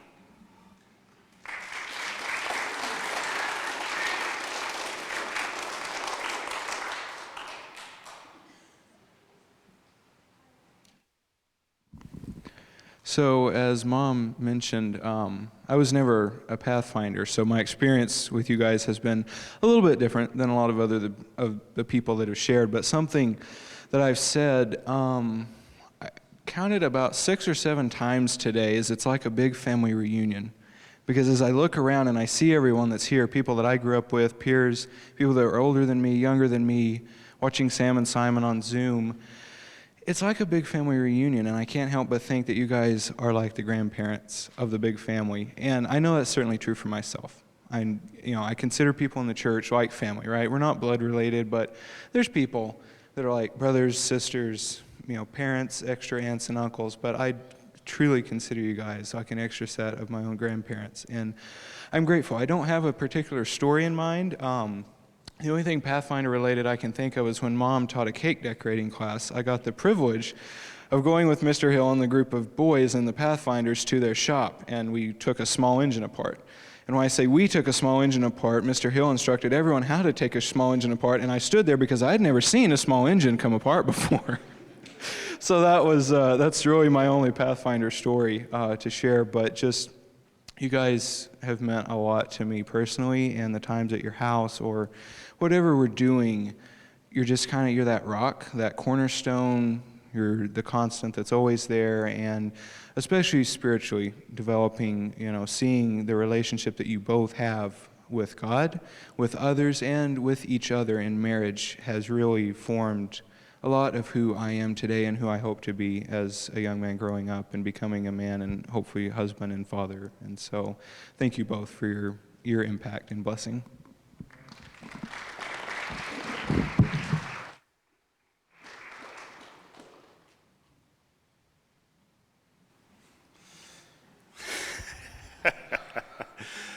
Well, Mr. and Mrs. Hill, I just say thank you to start with.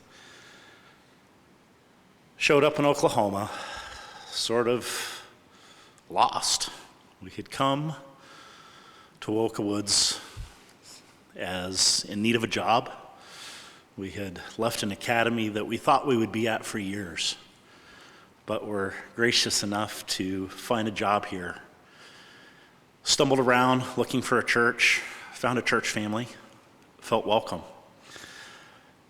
Mrs. Hill and Mr. Hill invited us to their home.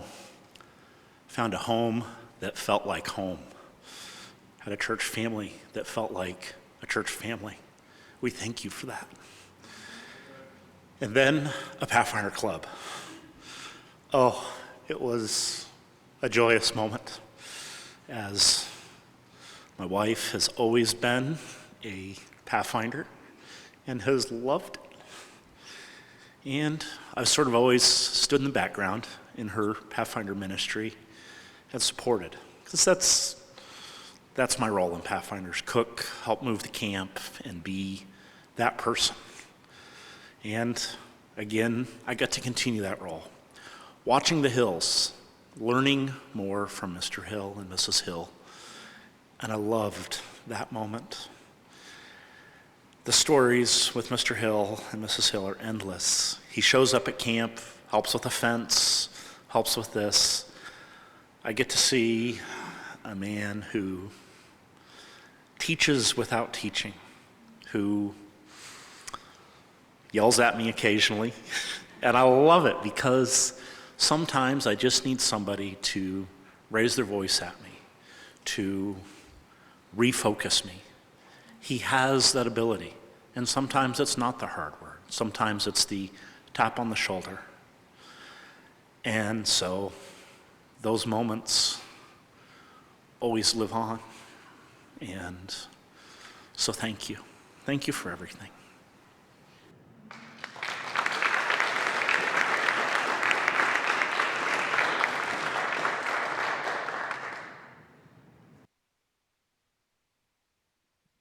There's many trips and things that I've been on with the Hills, from Korea to both Gillette and Oshkosh multiple times, and Union camporees, conference camporees, anything.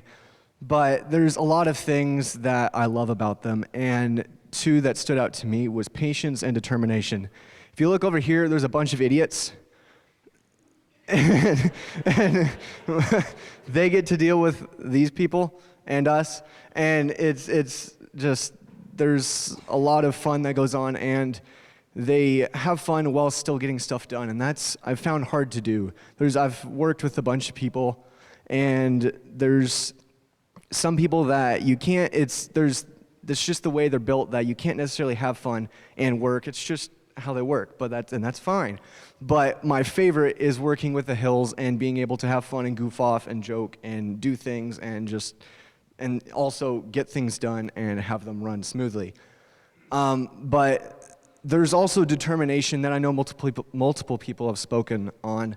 But one of the things that I've noticed is this last Gillette camporee, this was my first time actually being staff and actually being on the back end of things, and instead of being one of the kids that's just running around doing activities all day, I'm actually helping setting things up and take things down and making sure everything's running right. And East and I are and Ty, they're hey, go put up the flags, and then go do this. Oh, we got to put up a bonnet now. Oh, circus tent again, yay, let's do that. But there's always a storm or something, as has been said before, with every Pathfinder camporee, and this one was no different. We had a storm come in while we were at Gillette, and being from Oklahoma, there's no tornadoes. We're gonna be fine. It's just go wait out the wind and the rain, and it'll be good. But we were watching, at least me and Easton and Ty, we were watching all our hard-earned work getting teared to shreds because we had been fighting with that teepee for multiple days.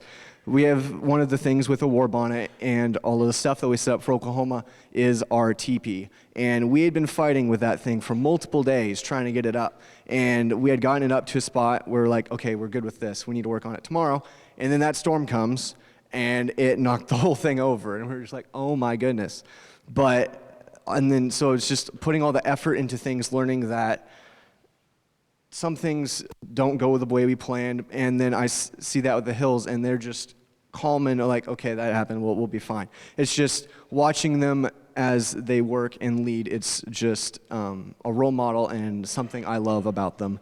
And then there's also other leadership roles that I am with them with, like PBE, where people are always asking everywhere we go, like, why are you guys so good at PBE? What do you guys do that makes you guys so successful? Because from Sam and Simon and probably earlier, Arbuckle has been one of the teams from Oklahoma that's gone to NAD or at least Union most of our existence.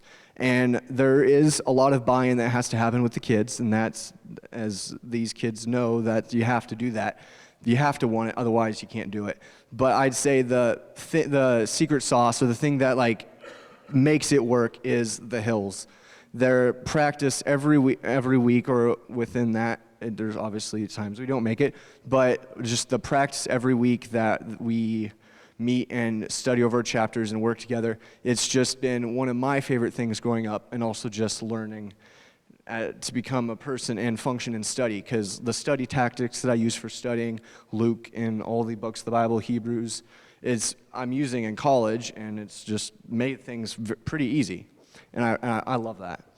And they also give us opportunities to teach as TLTs, or because I'm not a TLT anymore, because I'm not a Pathfinder and like in the program, but I'm not a fully TLT or anything anymore, but as one that was, they give us a lot of opportunities to lead, and that's my favorite thing, is being able to get things done and having something run very well. Like I've helped teach at the TLT, like the leadership weekends. We've been given, hey, you're going to teach this, you're going to do this. Like, oh, okay, that's spur of the moment. I mean, I'm getting that in college these days, but they're giving us these opportunities to lead, and like, one of the things that Mr. Hill teaches at the leadership events that he's pulled some of us into is leading things and teaching like orienteering and things like that. And I used this summer these orienteering skills. One of my youth director that I was working with was looking for another activity to teach, and I was like, hey, and I can do something about that. And I made an orienteering course for the camp I was at. And it's just the things that I'm learning from the Hills that I use with me in my everyday life, and I love that, and thank you guys.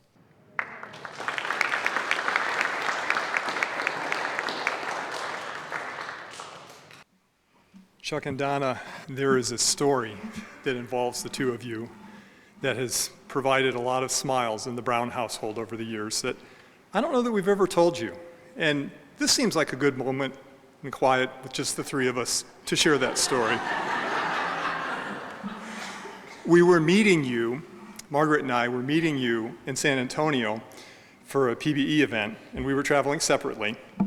And we arrived at the designated meeting place earlier than you, and we were in a rental car. And we were coming out of a parking ramp that was attached to the hotel. And I was thinking as I was driving out, I wonder if we'll see, the club on their way in, because the timing was about right.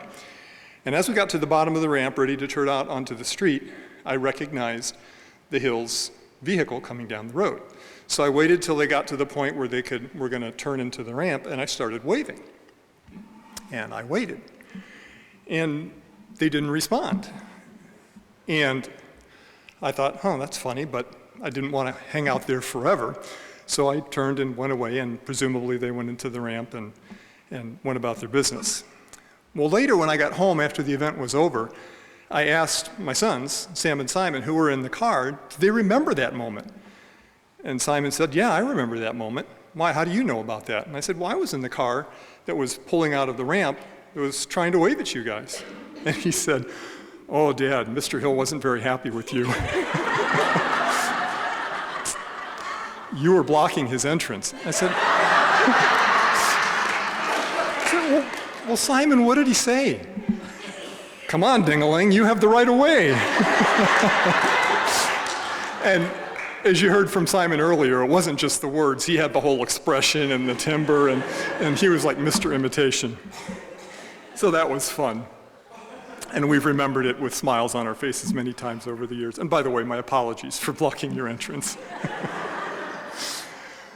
One of the things that we really appreciate about your presence with the Pathfinders and more broadly with the young people throughout the various things that our church does is your encouragement and your guidance and correction, but also your expectation that they would do things, that they would participate, that they would try stuff that they were uncomfortable with, and they would grow and they would learn. And whether it was in Pathfinders or whether it was mowing the lawn or repairing the building or running the AV or preaching a sermon, all of those things were things that the Hills were advocating our kids ought to be doing. And I think that presence, not only to advocate that way, but to give the infrastructure, the surrounding that made those kids successful and feel safe in taking those risks, is to me a significant part of your legacy. So thank you for that. I hope to imitate that in the rest of my life. Blessings to you.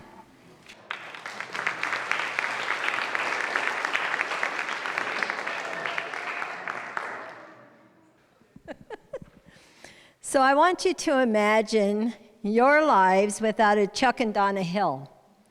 Because many years ago, I remember sitting on in a group, and Bob Holbrook says, well, there's a Chuck and Donna Hill that have come to Oklahoma. They're area coordinators from Nebraska, and I'm wondering if we need to add them to our staff. What would have happened if the Holy Spirit hadn't said yes? You don't realize all the decisions that have to be made in a person's life that affects your lives. And so that's one story I remember again and again, because that was a big change in the Oklahoma Youth Department. And we are so glad you guys came to be with us. Also, I respect the Hills in the fact that when it comes to meetings, area coordinator meetings, youth meetings, whatever, they don't stand back and go, Their voice is heard. Their voice is heard. And they always batted for the young people. And I appreciate that, because what you see is what you get. You're not wondering what they're thinking, what they're saying behind your back, because they're going to say it to your face. Isn't that right? Yes. So I respect you. We love you. Thank you.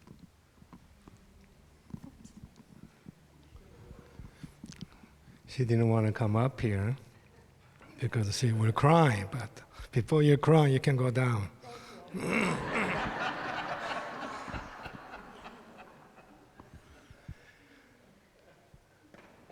Sam and Simon, Brandon, Austin, Danielle, I can name all these names that we work together.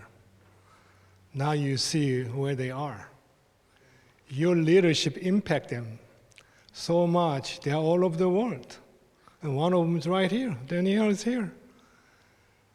And nobody needs to explain what you did, but we see the result. So I want to say thank you for your leadership, and your job was well done. And when you get to heaven, I don't know how many stars we'll get. I'm sure you'll get lots of stars. One thing that I can share about this too, Is there what do you call that battery advertising on TV, Energizer, a little thing is hitting that thing, running forever? That's how they are. They never stop. They never run out of their energy. I don't know where they get them from, even now. But God must give you that energy. I know that. You rely on that, and I want to say thank you. Your leadership, you demonstrated how we can work together. And the rest of your life, God can bless you. This is not the end of your work. This is still you're working on until Jesus comes back. So thank you. But I cannot get out here just saying that. I have to embarrass you at some point, right? Because without that, this is no fun. And NSD Camper, many of you mentioned that already, right? We went up there first and second, third, 3 times. And the first time we are planning to go there, and then I'm trying to remind them how to prepare themselves so they will not get hurt, they will not get sick, and they will not get lost. Anything that happened, that trip will be a terrible trip. So first thing that I remind them, when you get there, don't drink any water except the bottled water. Don't eat any food until we confirm that it's safe to eat, because your body may not accepting it. And don't walk around anywhere that you don't know where you're going at. So we planned very well. I thought we did very good. I was focused on Pathfinders. I never focus on these 2 because they're adult, right? They were not my problem, because they are my help. So I said, okay, this is what we need to do. Then I'm talking to all other Pathfinders, say what they have to do. Here we got up to the airport. I don't know if you remember that or not. Probably you do. And we checked all our luggage. And the bus was waiting, and we got on the bus. And then I'm telling Pathfinders, please go to the bathroom before we get onto the bus. They did. So I said, good, because we never know how long it takes from the airport to the university we are going at, because the traffic is so unpredictable. Sometimes 1 hour, sometimes 2 hours, sometimes more than 2 hours. So I said, let's use the bathroom. Then on the way, we stopped for the meal. We ate some supper. Then we're going it. I was very happy. We are here. We are all sitting in the bus, and nobody got lost the passports. They're all there, and they didn't lose any luggage and all that. Here I'm sitting there, and Chuck comes to me. Apple. Yeah, Chuck. I have to go. What? He said, I have to go. Can you hold on a little bit? We got about 20 minutes left. I'll try. He went back to his seat. Then 5 minutes later, he comes back again to me and says, I have to go. Do you remember, Chuck? You do? Then I said, Chuck, this is the middle of the highway. We can't stop. Middle of the road. There's no place to go. That bus didn't have the bathroom, so we couldn't use the bathroom in the bus. Third time, I know now that I see the university buildings not far away, and I said, we're almost there, about 2-3 minutes. But he comes to me again. I really have to go. Okay, Chuck, okay. So we are right in the entry of the university. There is a security booth there. And we couldn't even go into the parking lot from their gate to the parking lot. It's only about 30 seconds there. We couldn't even go that far. We stopped right at the gate and opened the door, went into the security. Can we use your bathroom? They looked at us, they looked at him and said, come on, go. So we did. Then after that, I'm saying, whoa, Chuck, what did you do? What did you eat? And what happened? Do you want to share the rest of the story? Anyway, I couldn't forget that because as the leaders, when children saying that, I said, okay, you guys, I understand. We'll plan proper way, but when Chuck came, he's the last one I expected to come and say, I have to go. But I never forget Chuck. That was a beautiful trip, wasn't it? After that, he knew what to do, so he was good. I was watching on him and make sure he's okay, and he was good for the whole trip, and we had a wonderful time. But Chuck, I really want to say thank you. When you arrived in Oklahoma, you were a little afraid to come and say something, but you waited a little bit. You came to our leadership training, and you start showing up what you can do. And like Rex said, we were so excited that you were here. And still you are here. You're still working with the kids, for the kids, and putting everything you can. Nobody else can do it. I'm not going to even try to do that. But God is good that you show His love, and you demonstrated how you can work together with the leadership. Also, you demonstrate to your children that how they grown up, appreciate what you did for them. So thank you again, and God bless you for the rest of your life.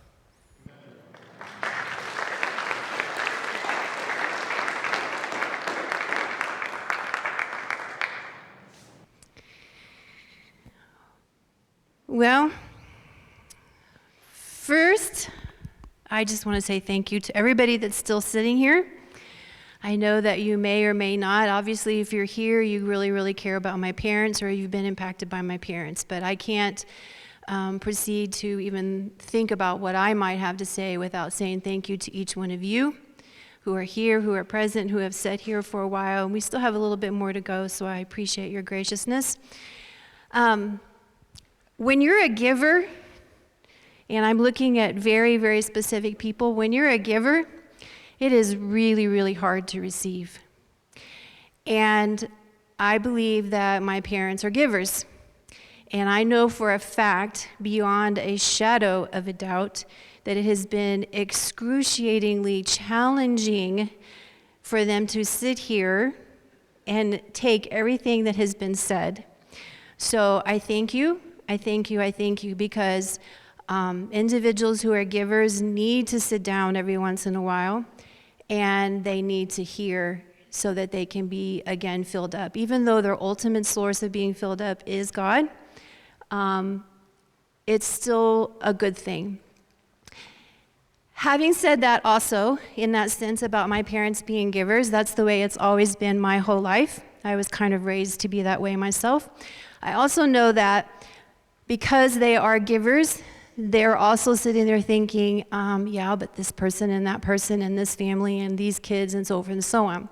So I want to just take the little bit of time that I have, because I just feel it's the right thing to do. And I know that if my parents were standing up here, this is what they would do. I want to thank Pastor Clapp and his wife. I want to thank Rex and Norma.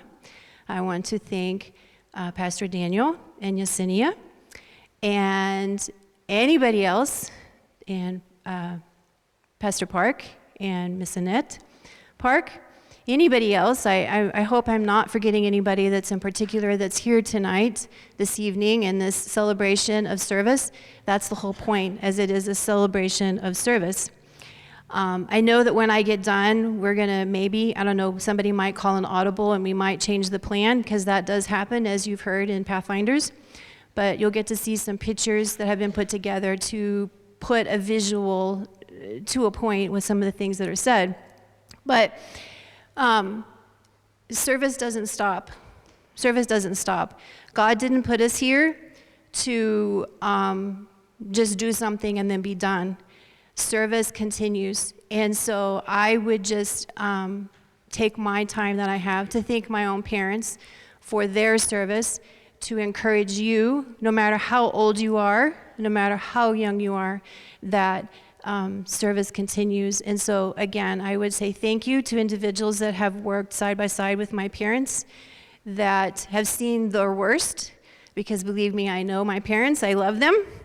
But that's what it's about. And you've also seen them at their absolute best. And so I'm grateful for that. So my time is just thanking those individuals that are here, thanking my parents for being who they are, and being appreciative of this church and this church family. So thank you.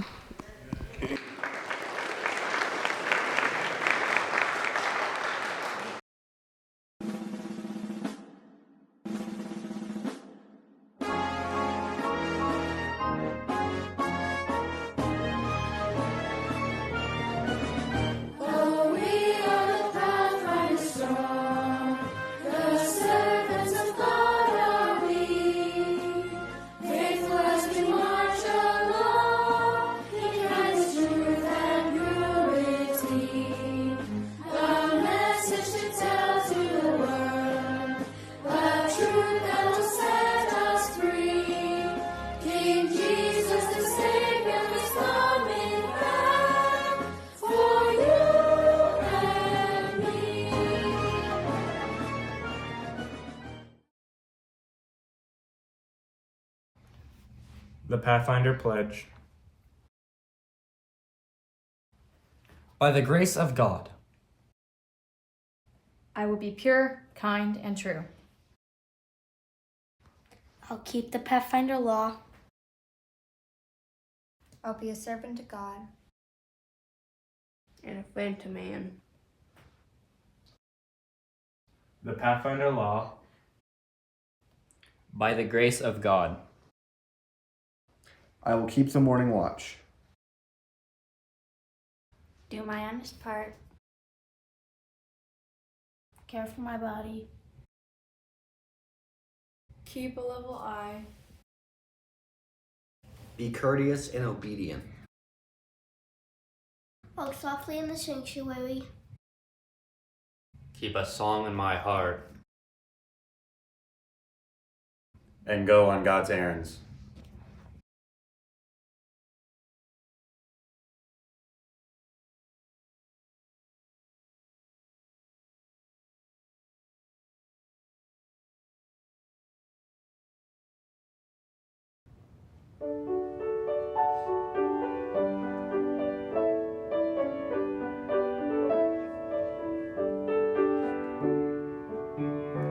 We are His hands to touch the world around us.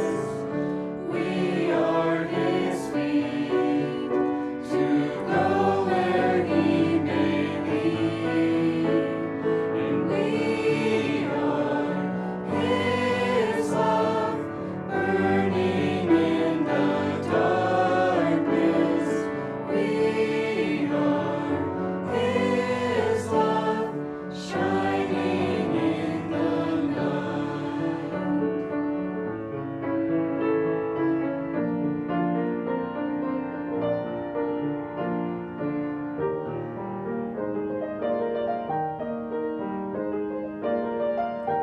We are His eyes to see the need in others. We are His voice to tell of His return. And we are His love burning in the darkness. We are His love shining in the night.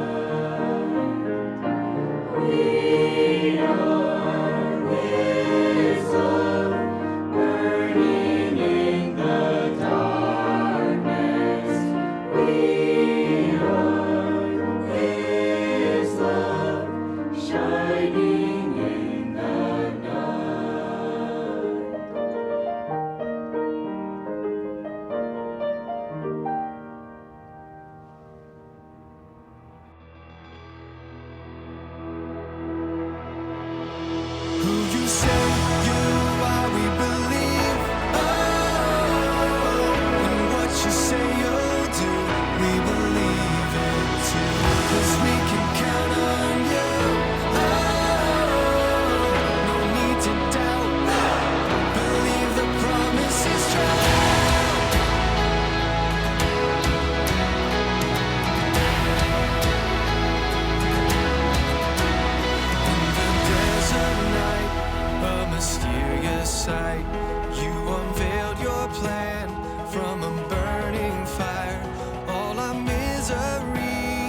chains and our pleas.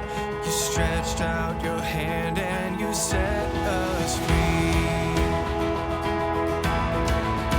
And when the enemy's bearing down on me, when the way to freedom is across the sea, the eastward wind obeys your command.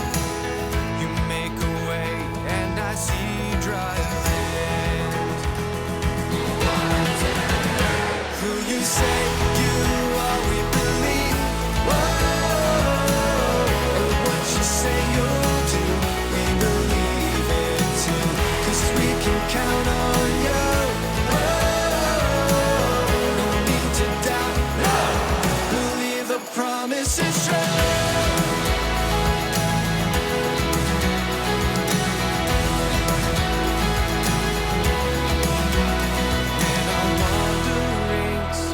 Suffering and the serpent's venom leaves a sting. We think of your promises, timeless and true. We look to the cross, God, and we find you. Who you say you are, we believe. Whoa, and what you say you'll do, we believe it too. 'Cause we can count on you. Whoa, no need to doubt. No, believe the promise is true.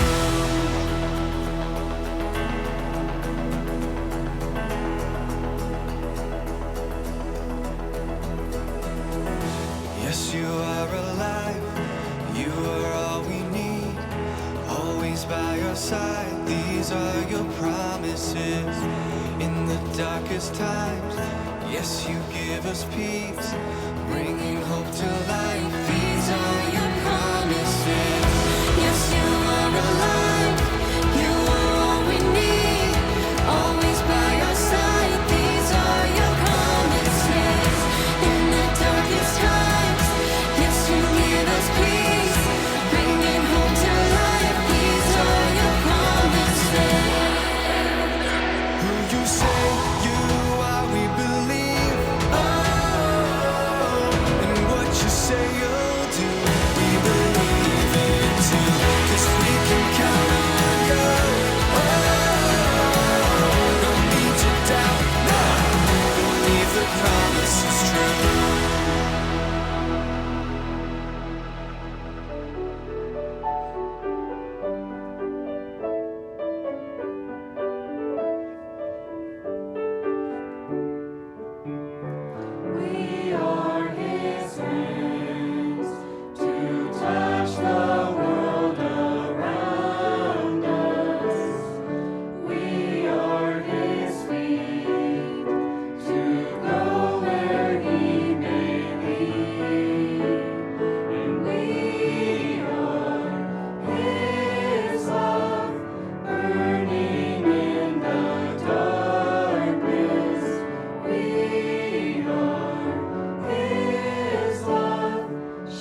grace of Jesus, He calls me by my name. He pulls me ever closer, for He has come to save. My God is on the throne, and I am not alone. We are chosen to fight, to stand up for the right, to proclaim that you are God. We declare you are King of our everything. Lord, fill us with your love.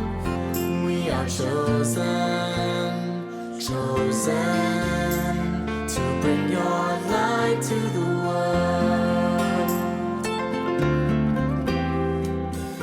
Fixing my eyes on my Lord, though I risk it all. I choose to follow Jesus, though the heavens fall. Walking the narrow way, we're choosing you today. Today, we are chosen to fight, to stand up for the right, to proclaim that you are God. We declare you are King of our everything. Lord, fill us with your love. We are chosen, chosen to bring your light to the world. Oh Lord our God, how we love you. You came and chose us, so we have chosen you. We are chosen to fight, to stand up for the right, to proclaim that you are God. We declare you are King of our everything. Lord, fill us with your love. We are chosen, chosen to bring your light to the world. We are chosen, chosen to bring your light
Congratulations, your 51 anniversary, wedding anniversary. Yes.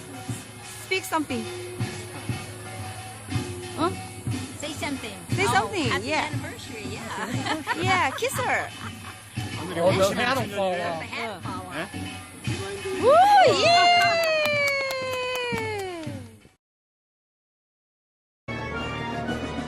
Oh, we are the Pathfinder strong, the servants of God are we. Faithful as we march along, in Christ's truth and purity. A message that tells to the world, the truth that will set us free. King Jesus the Savior is coming back for you and me.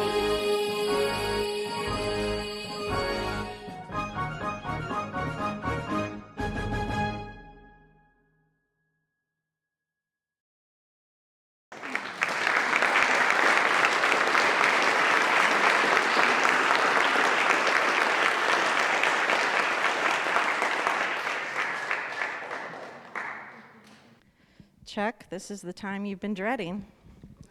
You ready for your dance number? A couple of weeks ago, we were at their house for PBE, and Chuck leans over to me and he goes, I'm really dreading the 4th. And I'm like, well, you've been practicing your dance number, right? And he looks over at Charlotte. I have never seen Chuck petrified, just with this, is she serious? Is she not serious? I don't know if she's serious. I mean, my child broke his arm near them. Donna's like, oh, they took care of it. Chopped his leg off, Austin, right? Chuck, throw a pad on there. You're good. Petrified. You're not ready? Come on, Chuck. You are loved, greatly, greatly loved.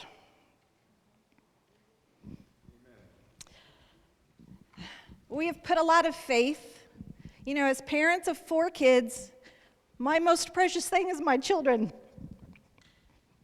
When we sent all 4 to Korea, I had all these homeschooling parents. You're sending them to Korea and you're not going. And I'm like, Chuck and Donna are there. Now, they have no idea who Chuck and Donna is. And I was like, we know all the staff going, but it doesn't matter because Chuck and Donna are there. My kids are good. We have much faith in you. You've had such a profound effect.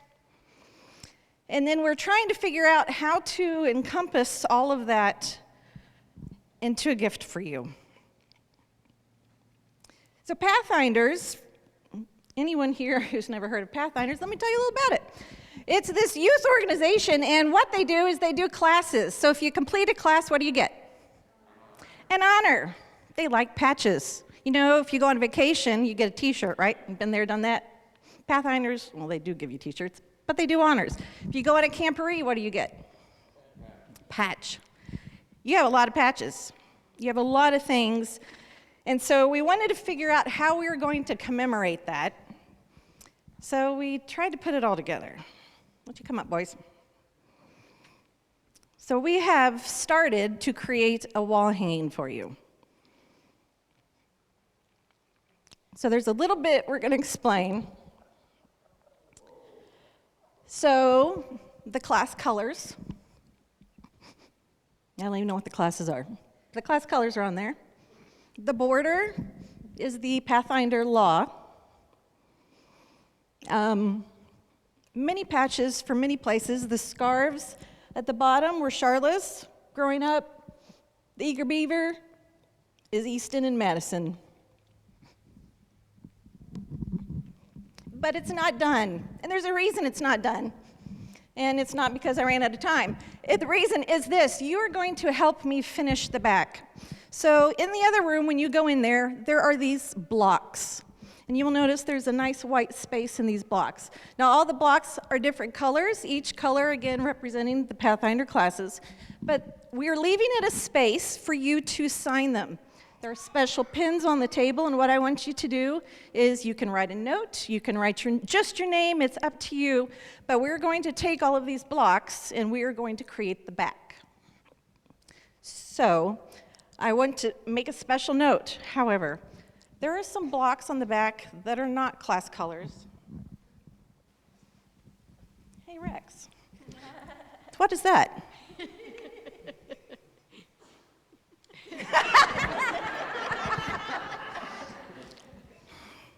That's mine. I was fabric shopping, and my mom was not having a good day, so I was just being obnoxious. And we saw this, and well, I got it. My mom's like, "What are you going to do with that?" And I'm like, "Oh, just wait."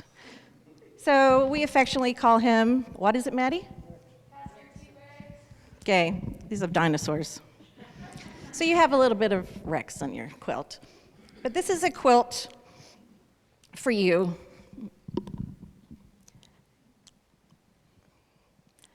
A lot of people love you, and just a small token of ways that we can wrap up all your memories. Anything you want to add, Easton?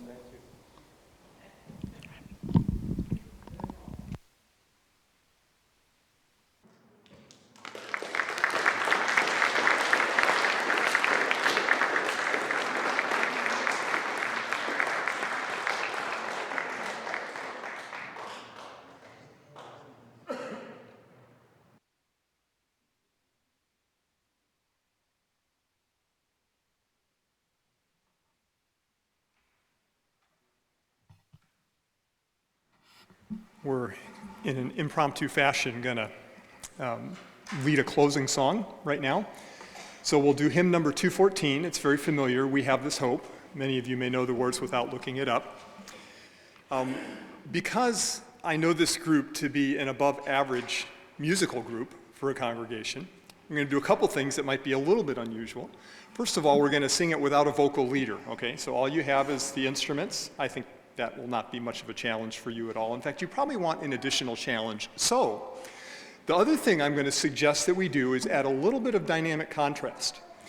So the verse, we'll just do the first verse of We Have This Hope. And there's 4 phrases in that verse, and you probably know them. The first verse, we have this hope that burns within our hearts, hope in the coming of the Lord. We'll do that as our normal, regular volume, just like you always would. Second phrase, we have this faith that Christ alone imparts, faith in the promise of his word. Same volume. When we get to the beginning of that third phrase, we believe the time is here, I want to bring it down really soft, okay? It's almost like a whisper. So you think about what happens when there's a normal level of noise in the room and then all of a sudden it gets really quiet. It's like you stop talking because something important is going to happen. You got to pay attention. That's the effect we're trying to create by getting really soft. We believe the time is here. A little bit louder. When the nation's far and near. To a forte level. Shall awake and shout and sing. And then the climax where we can let it go with all of our volume.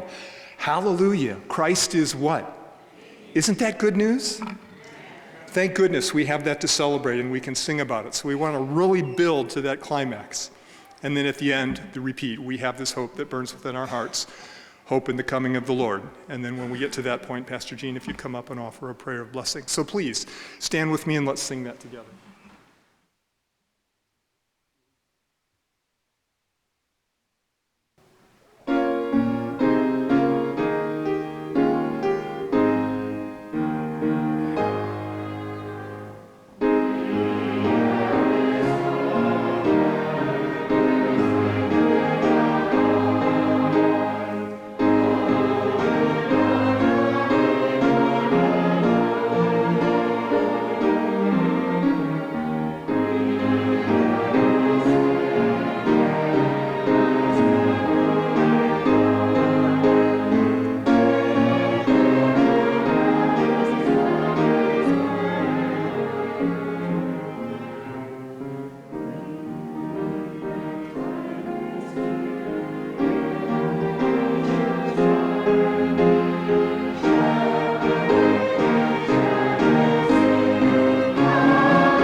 I invite all of you to be seated for just a moment.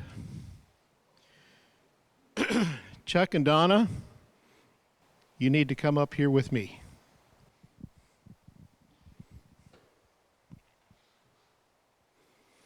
And all of our Pathfinders in the audience, whether you've been a Pathfinder, you are a Pathfinder, or you wish you were a Pathfinder, I invite you to stand.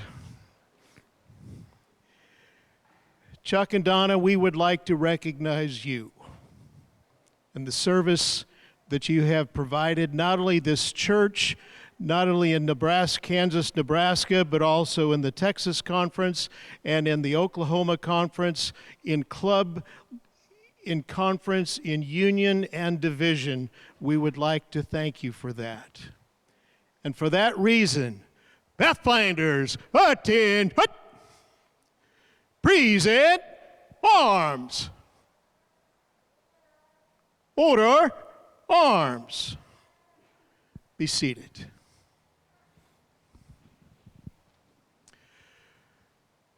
In the audience today, we have several leaders that have worked with Chuck and Donna, and I am a firm believer that husbands and wives work together.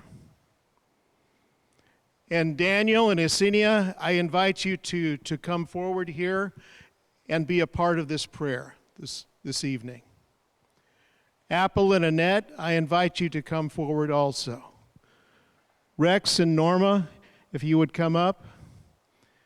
And Sherry, if you would come up here also. And I invite you to come in. It's not an ordination service, but it is a service of a prayer of blessing. And I invite you all, as you're able to, put your hand on our honored couple this evening. Let us pray.